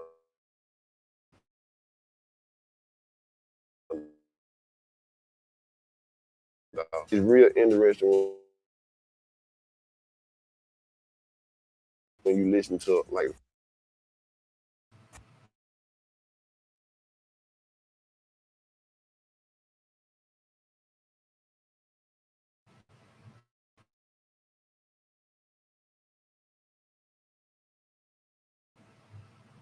you gotta go to places, we gonna get them. So what is this music we're gonna hear today? We finna get ready to go over a couple joints off the album. I can play some new shit for y'all too, you know what I'm saying? I spend it and go get some love, yeah. Spend some more money, beat another case. Right now, they living like Scarface. $6,000 tuxedo. These bitches just love it, look at Lego. Little bitty nigga with a real big ego. 3 bank accounts with a whole lot of zeros. They look at no Michael U. Tito. I just like I've been selling kilos. Got a lot of bullshit bitches on my roster.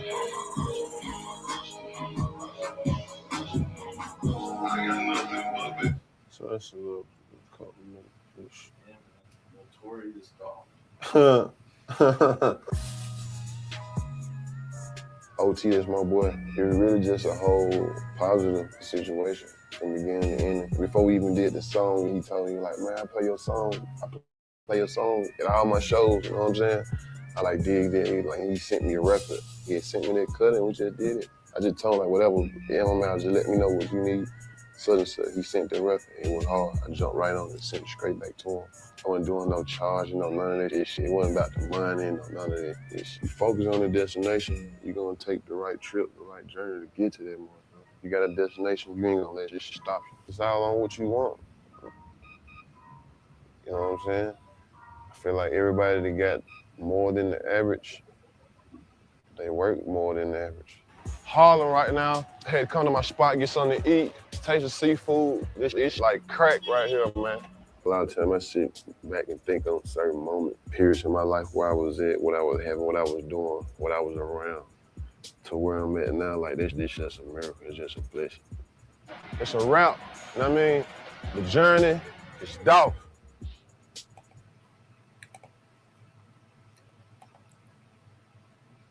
Shout out to Young Dolph, you know. You know. Said God had told Cypress he couldn't hang. He probably did give him a call and told him, Cypher, you don't need to be on that live. So, because normally he would have done came in here and tried to crash. But he didn't tonight. So we represented. We needed we need no haters of Young Dolph. Nobody hating on Young Dolph anyways. We was able to represent for him as we always do. So y'all know how Cypress is. Big CMG. He come in here trying to crash our party. He come in here trying to crash the party. So shout out to Young Dolph. I am very, you know, I'm happy to even say that he is a Memphian, to have such brilliance to come from Memphis. And we have a lot of brilliance in Memphis. Let me just say that. There's a lot of talent in Memphis. But I think that the issue that is in Memphis is a lot of people have a covetousness spirit, right? They get information, they don't want to share it. This brother shared the information and was willing to help to pass the wealth on, right? Didn't want to keep everything just tied up in his loins, so that people would have to consistently come to him so that they can eat. What he was doing was he was actually teaching these brothers the game and teach them how to fish so that they can feed themselves. And he did a good job, because we see people like Key Glock and all of them still eating, Jay Fizzle and all of them. They living good, driving good. They're still eating because he taught them how to fish, and so it takes a real man to do something like that. So we like I said, we're definitely proud of Young Dolph, inside and outside of Memphis, all over the world, because his videos and stuff still get a lot of traction.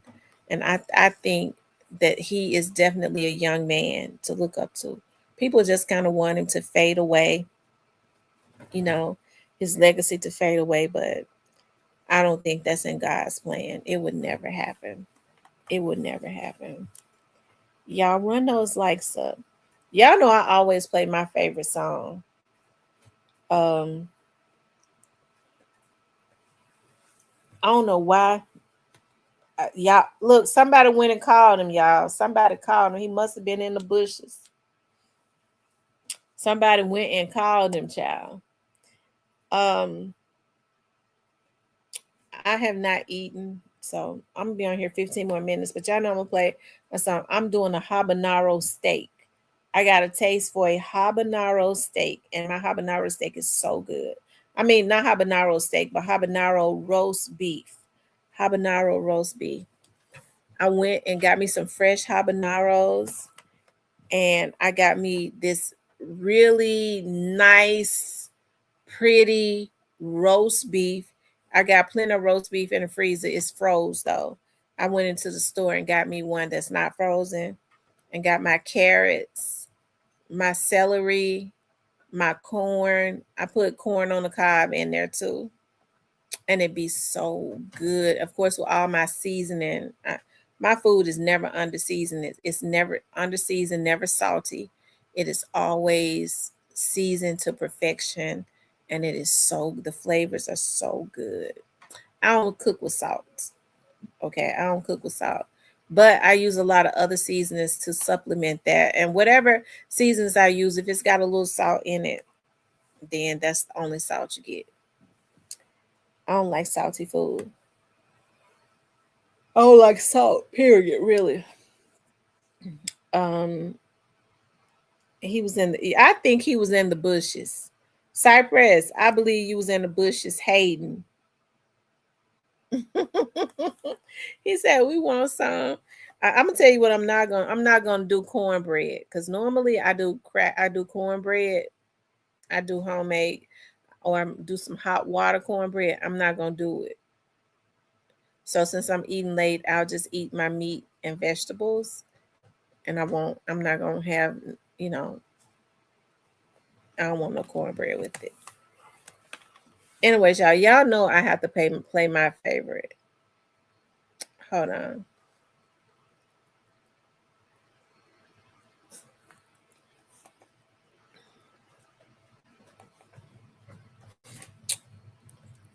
Hold on, you guys.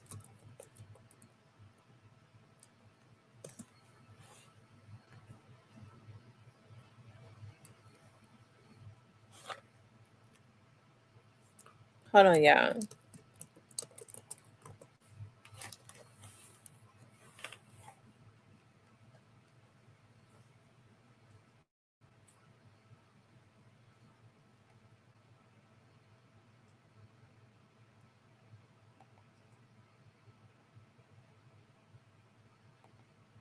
Y'all give me one.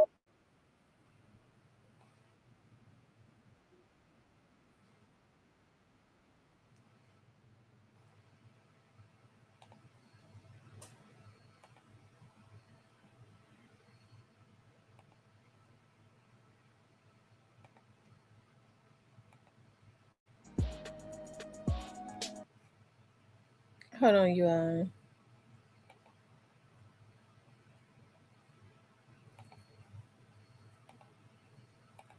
Hold on, y'all. Give me one moment. Here it is. Yeah. I see we got gang in the building. Gang, gang. Yeah. Put that shit up. Hey, yo. Check this out. I know y'all familiar with the situation that happened at Duke University a couple of days ago, right? You know what I'm saying? Like, they fired 2 workers from a coffee shop for bumping my shit in the store. Hell no. Matter of fact, I brought them out here, flew them out here with me, man. Okay. This is the kind of shit I do. Real niggas do real shit. I see you, dog. Know what I'm saying? So, keep in mind, this was a VP at Duke University that fired them. It worked for playing the song Get Paid. So check this out. This is what we gonna do. I know for a fact that VP at that school, he get money, but he ain't get money like Dolph. So look, check this out. Until y'all get y'all a new job, till y'all find y'all a new job, I got 20,000 for y'all right now. Let's go. Roll it out. Hang around Empire. We independent. We independent. Let's go. Hey. Get paid, young nigga. Get paid, young nigga. Get paid, young nigga. Whatever you do, just make sure you get paid, young nigga. Y'all see why they killed him? They couldn't take him, and so that's why even now, when he was killed, you heard CEO Bobby, you heard JoJo's what's his name, straight drop. They said, they were so jealous of him they couldn't take him.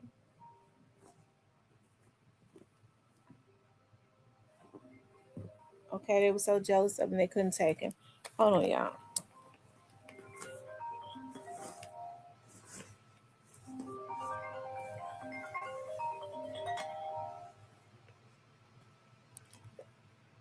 They were so jealous of him they couldn't take him.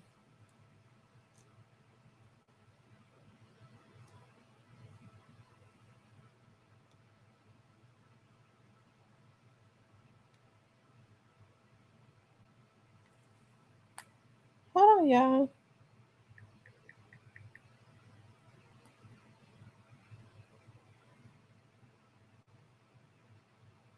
Hold on, guys.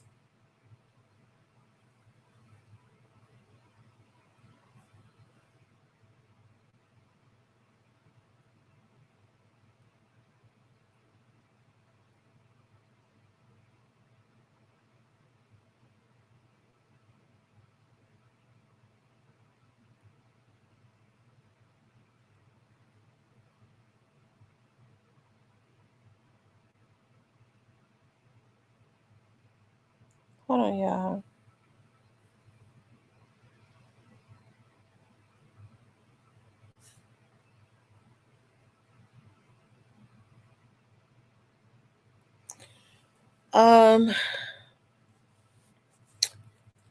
What they said? They said Dolph said them boys was wearing fake ice, and Boogie Hulk who got exposed with the high cap. Y'all make sure y'all hit that like button for me. Hold on, y'all. Y'all know I like to play.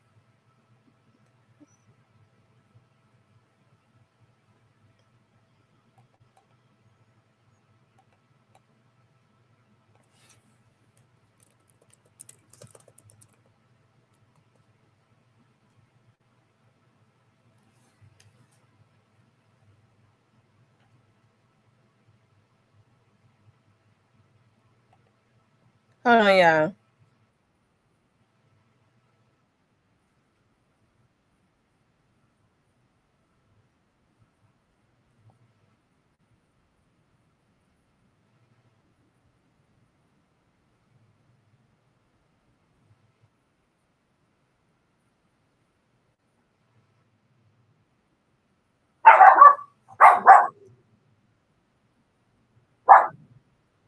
Y'all be quiet. Thank you, Ebony, for the jewels, for the floating hearts. What we doing on this right side over here? 3 p.m. And what we doing in the back there? I'm just something to go real fast, sitting outside the corner store. Y'all, they killed him months after doing this show. If it ain't one thing, it's some. We trapped together in this moment. I pay her bills and buy designer, but I don't love her. She just play a part when it's time to smuggle. I pull up, pick up that bag and burn. I got a sweet tooth, but I stay away from suckers. Nobu and Malibu was my last sucker. I fucked her in rush hour traffic. Everybody screaming. If folks come and get you, you gon' tell on her. She said, can she fuck me with my diamond chain? Yeah, that's my favorite song that he's got. Get Paid and that one. And I think because he shot the video in the area that I grew up in around Norris. I went to Norris Elementary, so just every time I ride down Elvis Presley and I see that area, they're starting to a lot of those stores are closed down. I think they're trying to redo some stuff. They should. The building is really old, but they should. But I'm always reminded of him. And so he was so Memphis. He was so Memphis. He couldn't have been more Memphis, even if he was born in Memphis. He couldn't have been more Memphis. So he was just so Memphis. So I feel like it was just totally disrespectful, distasteful of other Memphians to plot and kill him, use the money that the citizens that supported them, it's a shake my head. Yeah, I mean, Cypress shaking you right, Cypress. You should shake your head because it's a shame. I'm telling you, it's a shame what they did to him. But we're gonna always celebrate him. Shout out to Young Dolph. He the goat. He the GOAT, the greatest of all time. Okay, he really did it the independent way here in Memphis, and I believe that he was the first to do it. Okay.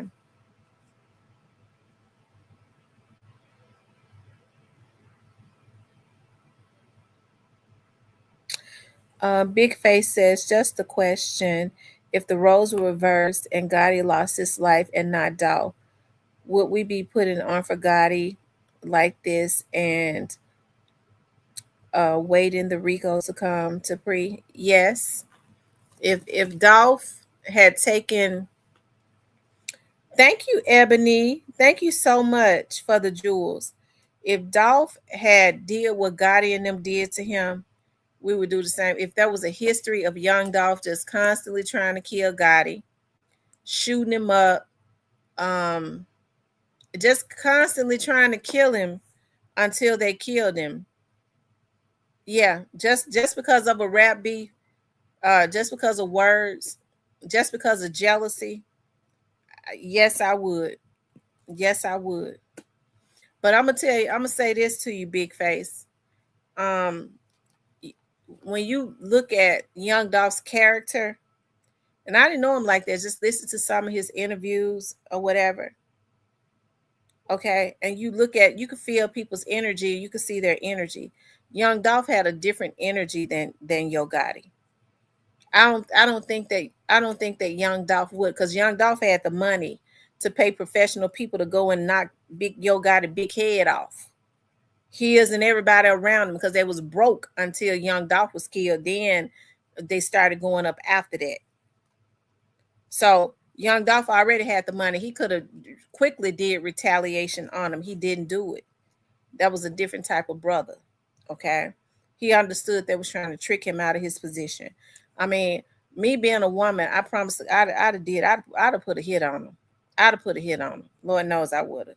Especially when there's a consistent pattern. They were a threat to his person. Okay, there was a threat to his person. They was constantly trying to kill him. He should have did it. He should have knocked somebody down that would have set their asses down. Okay. But if they had did to Dolph, if Dolph them had did to Yo Gotti, and yeah, I would feel the exact same way, because that was just too much. A constant pattern of trying to kill him, shot him. You said, well, Juke died. Well,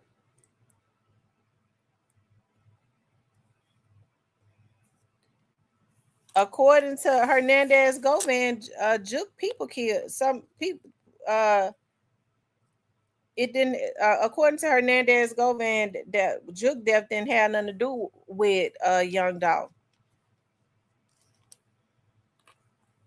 Right. In the end, nobody wins. But according to him, so I mean, as it relates to Juke, I mean, I I'm mad at, the people, whoever he trusted, some of the people that he messed with for doing this to him. I didn't want to see Juke die.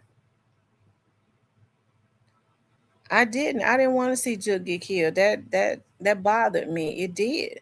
Thank you for the jewels, new to you. Y'all cutting up tonight. I appreciate it so much. I appreciate that so much.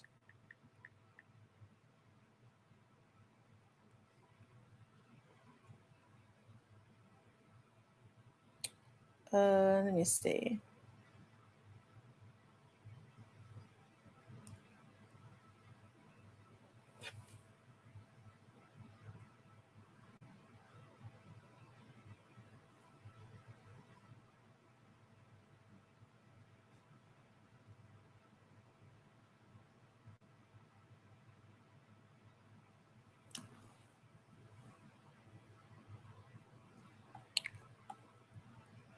Let's see.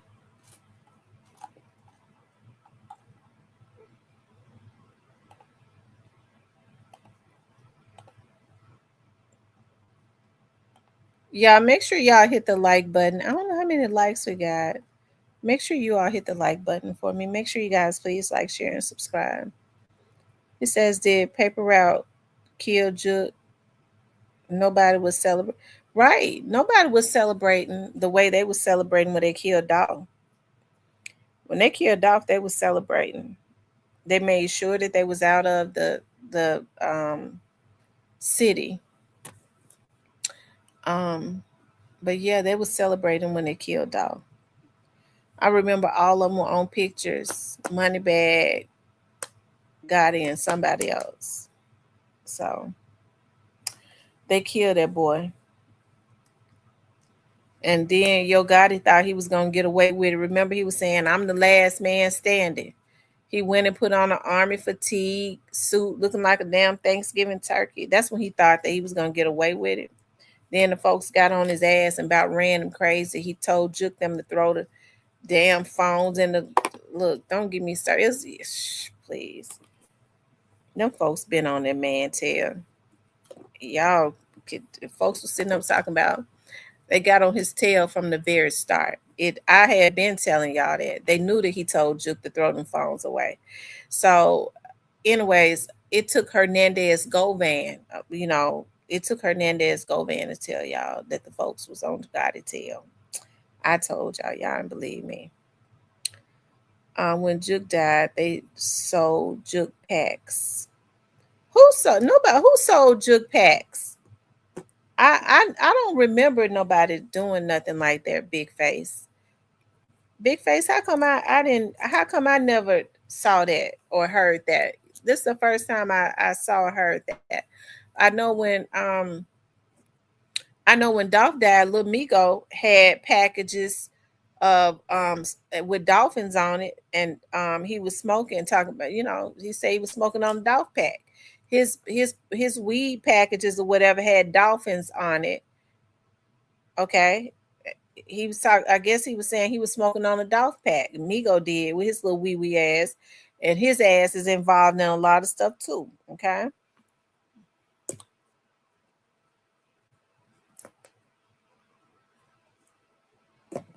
Blackout says they did. How come I never saw nobody saying that? Well, I didn't let nobody come into my chat and disrespect Juke. I ain't got that kind of soul. You know what I mean? Yes, we pro Dolph over here. Even, with Hernandez Govan daughter.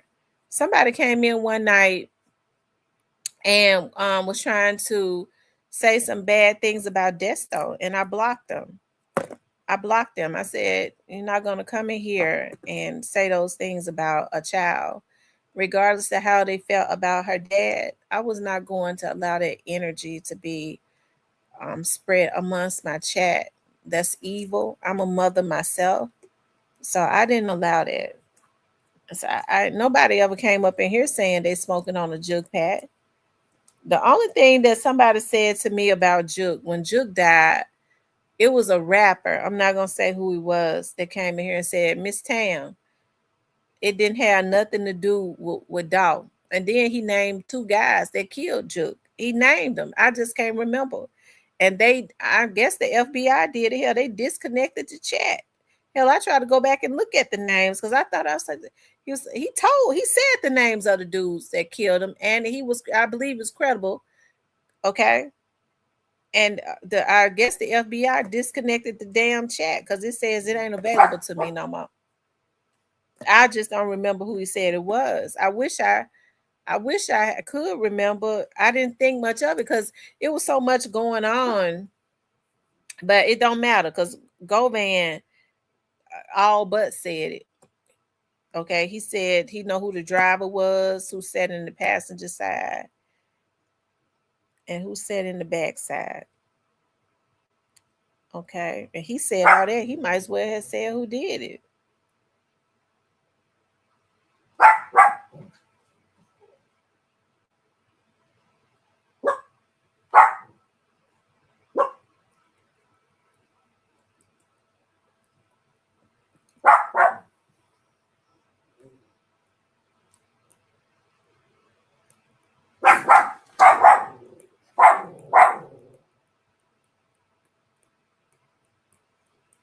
Oh my God, I forgot to get my watermelon.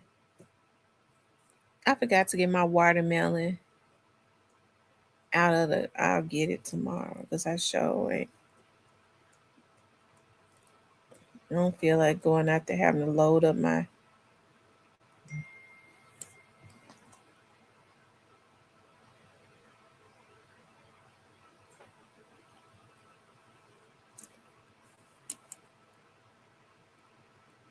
Cypress said it ain't hard to figure out. I just want to know who it was. Well, no, I don't. I'm scared to know who it was. Because anytime somebody go up in a damn church and wait for somebody to come out and stalk them at a funeral, I don't want to know who they is. Just leave me alone. I just want to live and do the will of the Lord. child. Just leave me alone. I don't want to know who it was. Come to think about it. Okay, Govan said enough. In order for Govan to know, it had to have been people that Juke knew, because ain't nowhere in the world Govan would have ever known if it had been anybody that dealt with paper route, because he wouldn't have they didn't deal with him.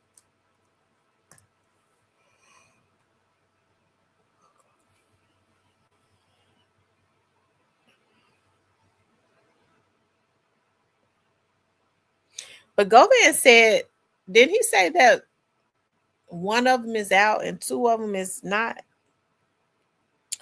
He said one of them is out walking around wherever him and Ratchet was. So I guess he was there at the interview. The other two was locked up, didn't it?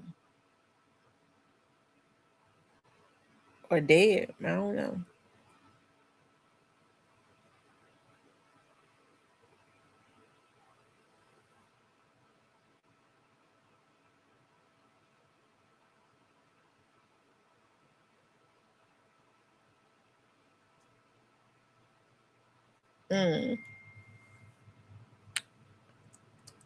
Cypress said one dead.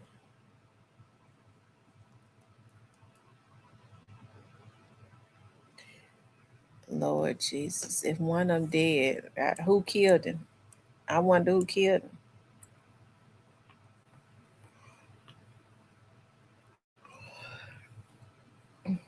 If he dead, who killed him? So, well, somebody said the same person that killed Juke killed Teasy. Somebody said that. Said the same people that killed Juke killed Teasy.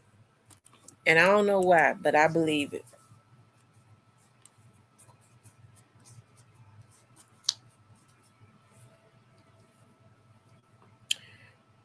SB says one of them used to be out breathing air in Dallas until he got picked up in Memphis about 6 weeks ago. Somebody got picked up in Dallas. I'm trying to think of who that could be. So they was living in Memphis and they got picked up in Dallas. I don't know who that could be. These rappers there. So much stuff. I'm gonna tell them who that was.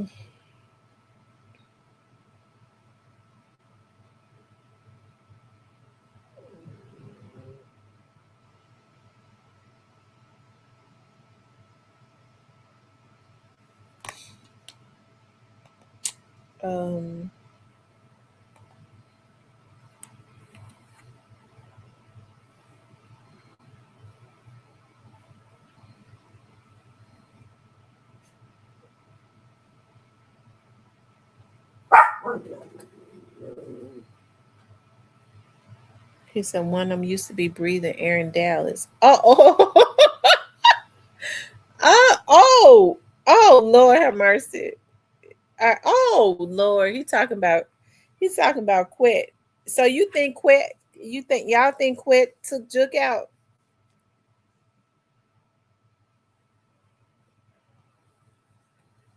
Y'all know I'm tired. It take me a minute to think about stuff. Y'all trying to say Hernandez Govan took out Juke. He could have. He did tell Ratchet two of them was not around, but one of them was out where we at doing the same thing we doing.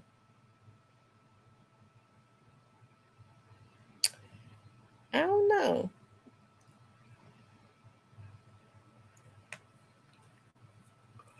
He said that when Juke was killed, first he said that when Juke was killed, he was on the next street. He said that on one of those vlogs, either on Vlad or that other vlog, the Street Stars vlog. And then Recently, they asked him where he was at when Chook was killed. He said, well, riding down Get Well. What in the hell on Get Well? Ain't a damn thing on Get Well. Out of all the places to be, what he would be doing over there anyway, ain't nothing over there. But that's where they killed Jeremiah Taylor at. They killed Jeremiah on Get Well. Oh, Lord Jesus. Oh, God. Was Quit out when Jeremiah was killed? Since he likes to be over there on Get Well. Oh. Oh, no. I don't know if Quit killed him. I will say this: somebody in law enforcement told me that one of them a couple of them Trula Mafia boys killed Jeremiah. I don't know how true it is, but a police officer said that. So I don't know if I should have said that. I probably should have said it, but I mean, that's what I was told. At one point, they thought that. Well, I probably don't need to say that.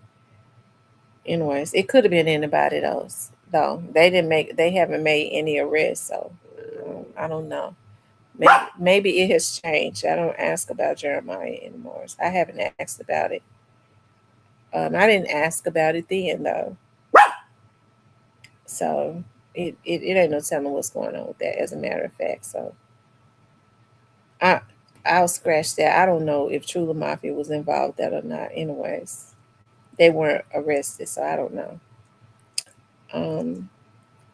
How come MPD knows much but ain't arresting folks? I don't know. You have to think about they probably I ain't gonna say that either. So I don't know. Your guess better than mine, Steven, I tell you.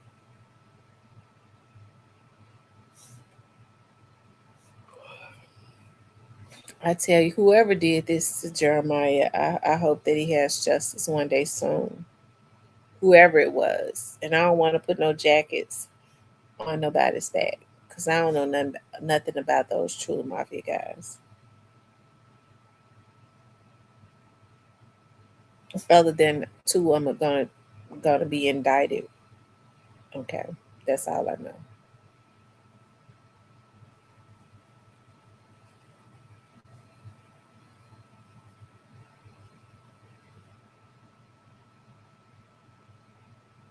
Anyway, child.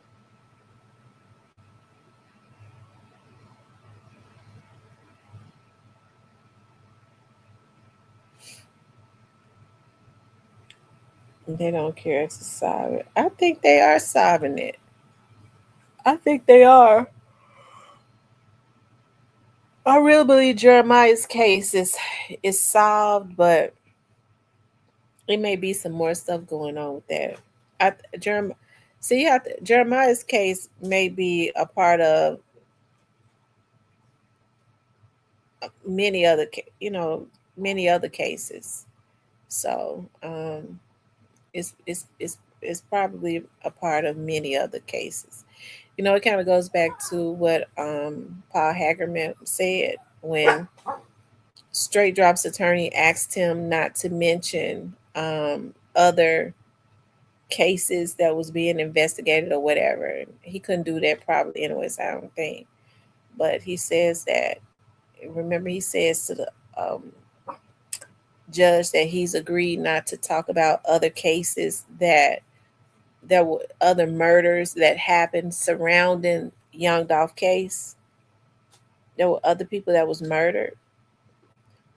So I would think that would be looked at as some type of organized crime, and you never know. I'm not saying it, but his murder may be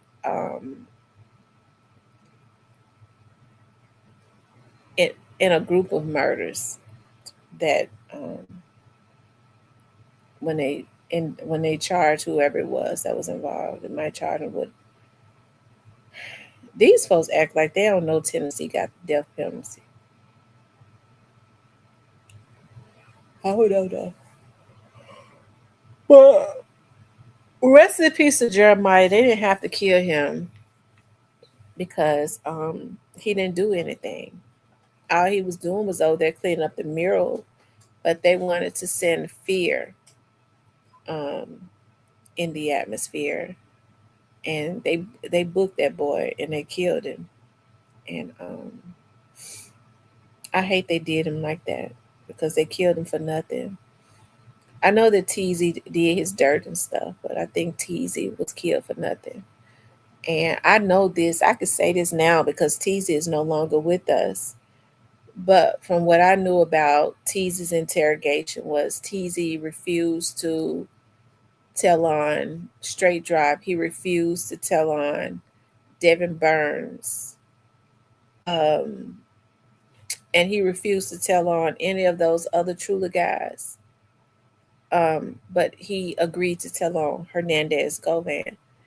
I think I said that in the beginning before Quit ever even said that. I told y'all Teezy told on Quit. And I told y'all Teezy would not tell on Straight Drop. I told y'all that. But you know, hey, I guess nobody, but Hernandez Govan told y'all himself. But he did tell on Quit, and I think they got Teezy watching phones and stuff. So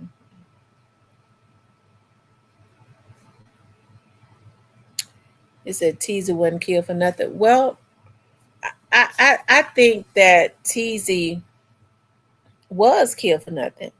I believe that somebody made those. Okay, so Quet says that Teezy's friends killed him. I didn't say it. Quet said it. You was on the live Cypress when he said it. He said it twice. He said it on a bigger platform. He said it on, it was Vlad, but he didn't get into it. He just said Teezy was not killed by ops. He said that on Vlad it was Vlad. And you see how big Vlad platform is, but he didn't get into details. Then he flat out got it and said it on his channel. He said it again on his channel on Facebook that day. He was live. He said Teezy wasn't killed by no ops. Teezy was killed by friendly fire. His friends killed him. You don't get no more blunt than that. Hell, if the FBI and the police was sitting up listening to him talk about Juke, what happened to Juke, you know they heard that. Hell, we all heard it. His line was loaded with folks on there.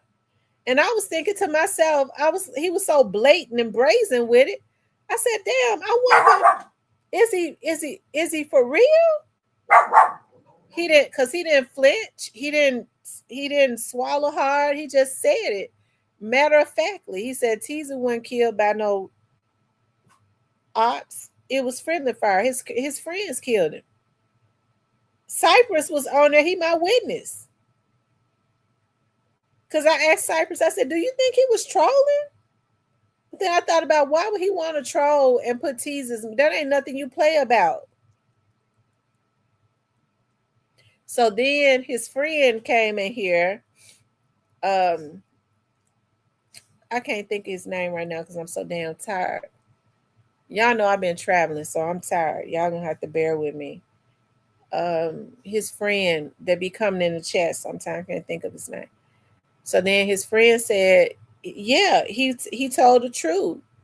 His friend said, well, they used to be friends, they fell out. He said, he came to my chat, he said, I wonder if he was trolling. He said he wasn't trolling. He said Quet manipulated them little Trula guys into killing Teezy because Teezy told on him. And he probably made them boys think Teezy told on them too. Teezy didn't tell on them. Teezy didn't tell on them. He wouldn't tell on them. That's why I hope that they didn't do this. I hope they didn't do this because they did not tell on him. He did not tell on none of them. They tried to get him tell on Devin Burns, little badass. He wouldn't do it.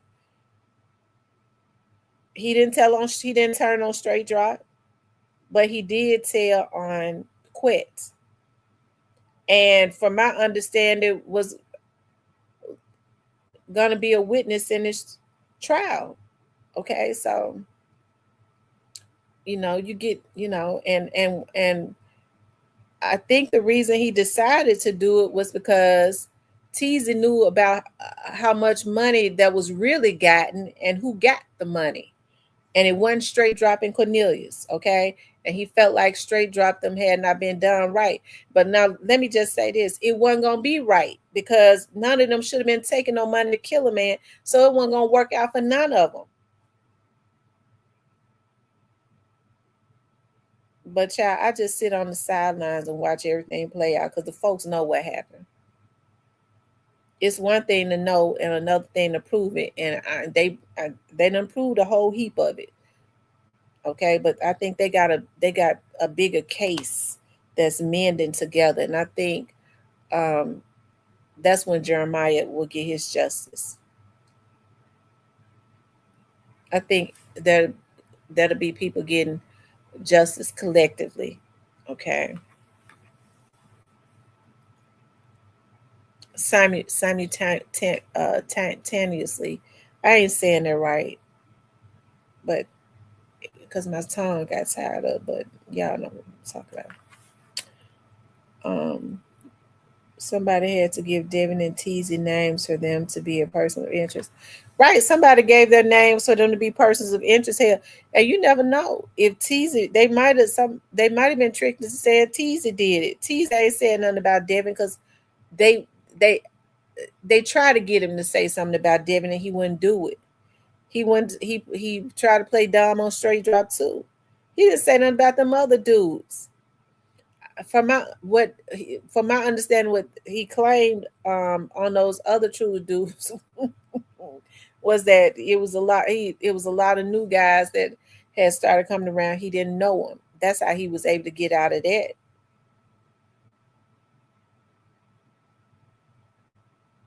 So I hope they didn't do this. But Quet says that his friends killed him. But I wonder if his friends killed him. I wonder why Quet would say that. I wonder why he would tell on them. Because he put that energy he put that into the atmosphere. That can't be taken back.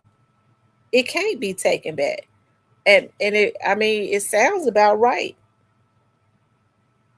He was killed in a neighborhood that him and his friends and stuff hung out in all the time. And just sat there until 1:00 in a neighborhood they always hung out in, supposedly. So that's weird within itself. So maybe Quet is right about something. I don't know. But I will say this: if the police and the FBI was sitting up listening to Quet say he know who killed Juke and then name all of the positions that the people were in, like their seating arrangements and all of that, I know damn well they heard him when he said Teasy was killed by his friends, and he said it on his live, and he said it on Vlad. Shit. I don't know what make him say that, because him and Teasy hung out with the same people. So why would he want to tell on not unless he ain't cool with him no more. I don't know. But he gonna get somebody indicted.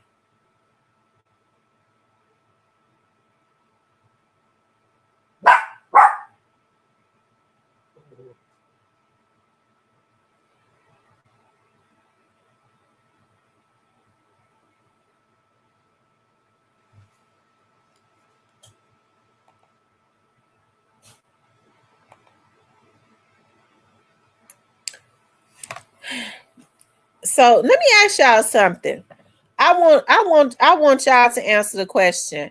Do y'all believe that Quet was? Do y'all believe Quet when he says that Teasy friends kill him? Do y'all believe that he was telling the truth? I almost, he said it so brazenly. I almost don't want to believe it, because why would he say it? Like, why would he put that out there? But then, hell, why would he put out there that about Juke? Do y'all believe him when he say that Teasy friends kill him? Yes or no? Because I fought with that for a minute, like even a day after he said it, I was saying to myself, it couldn't be true. Why would he put? It was just so weird. I'm not saying, okay, so, and the reason I say why would he put that out there, because him and Teasy were cool with the same people. That's why. If he had gone to the police, told the police to try to solve the case, I think that would have been great.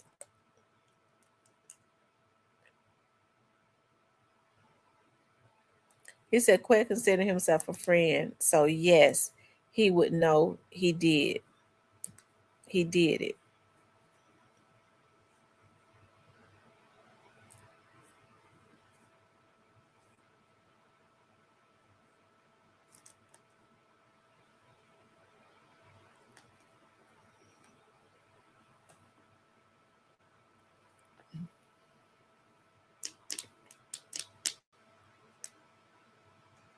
I don't know though, you know.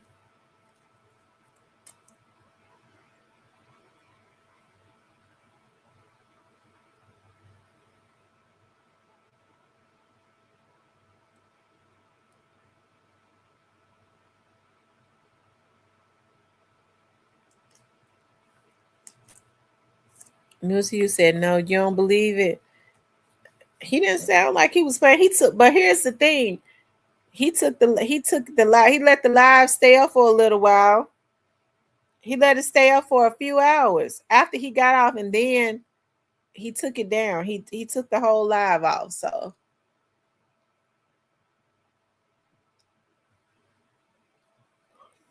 I don't know. Quet used to be sitting up getting high and stuff on them lives.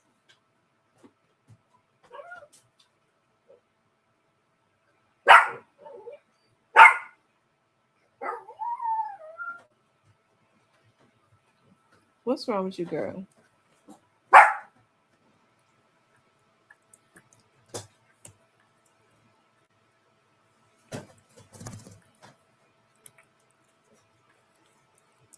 Oh, y'all are saying Quet considered himself a friend, so y'all think he took him out. I don't know.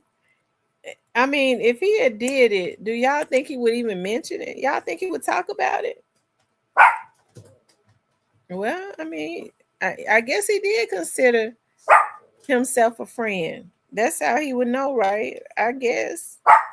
So y'all saying that the friend he's speaking of that took Teasy out is none other than himself, I guess.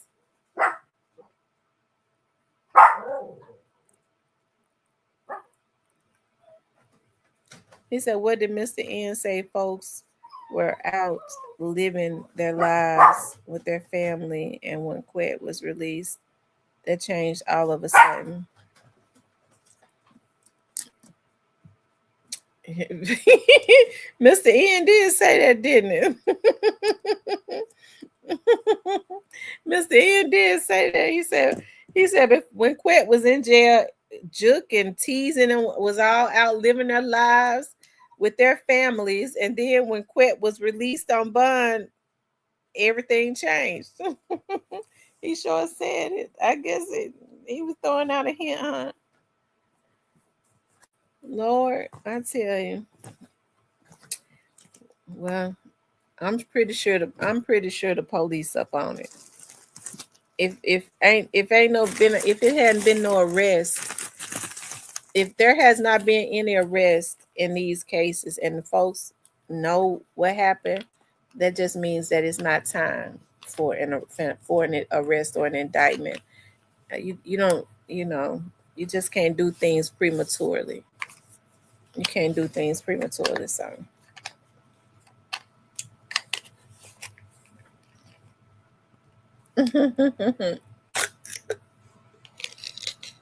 I tell you.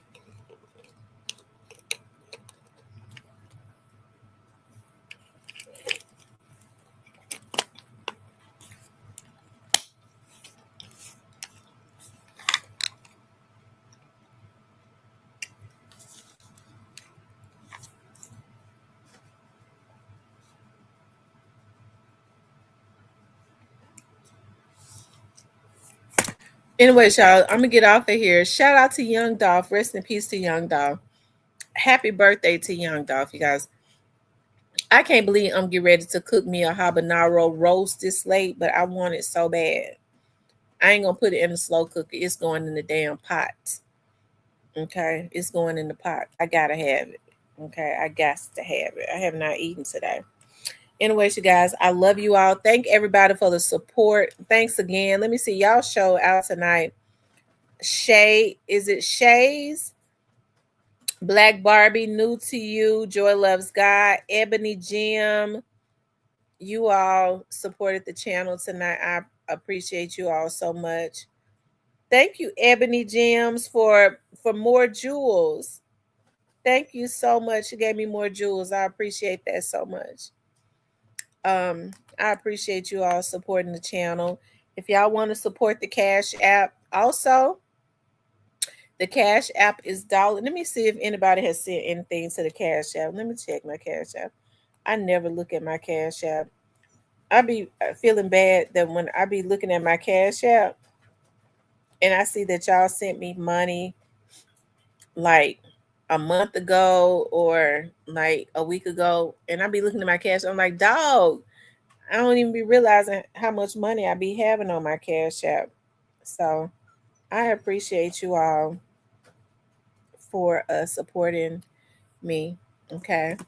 I want you all to please like, share, and subscribe. If you want to support the channel, y'all can hit up the channel via Cash App. I love you all.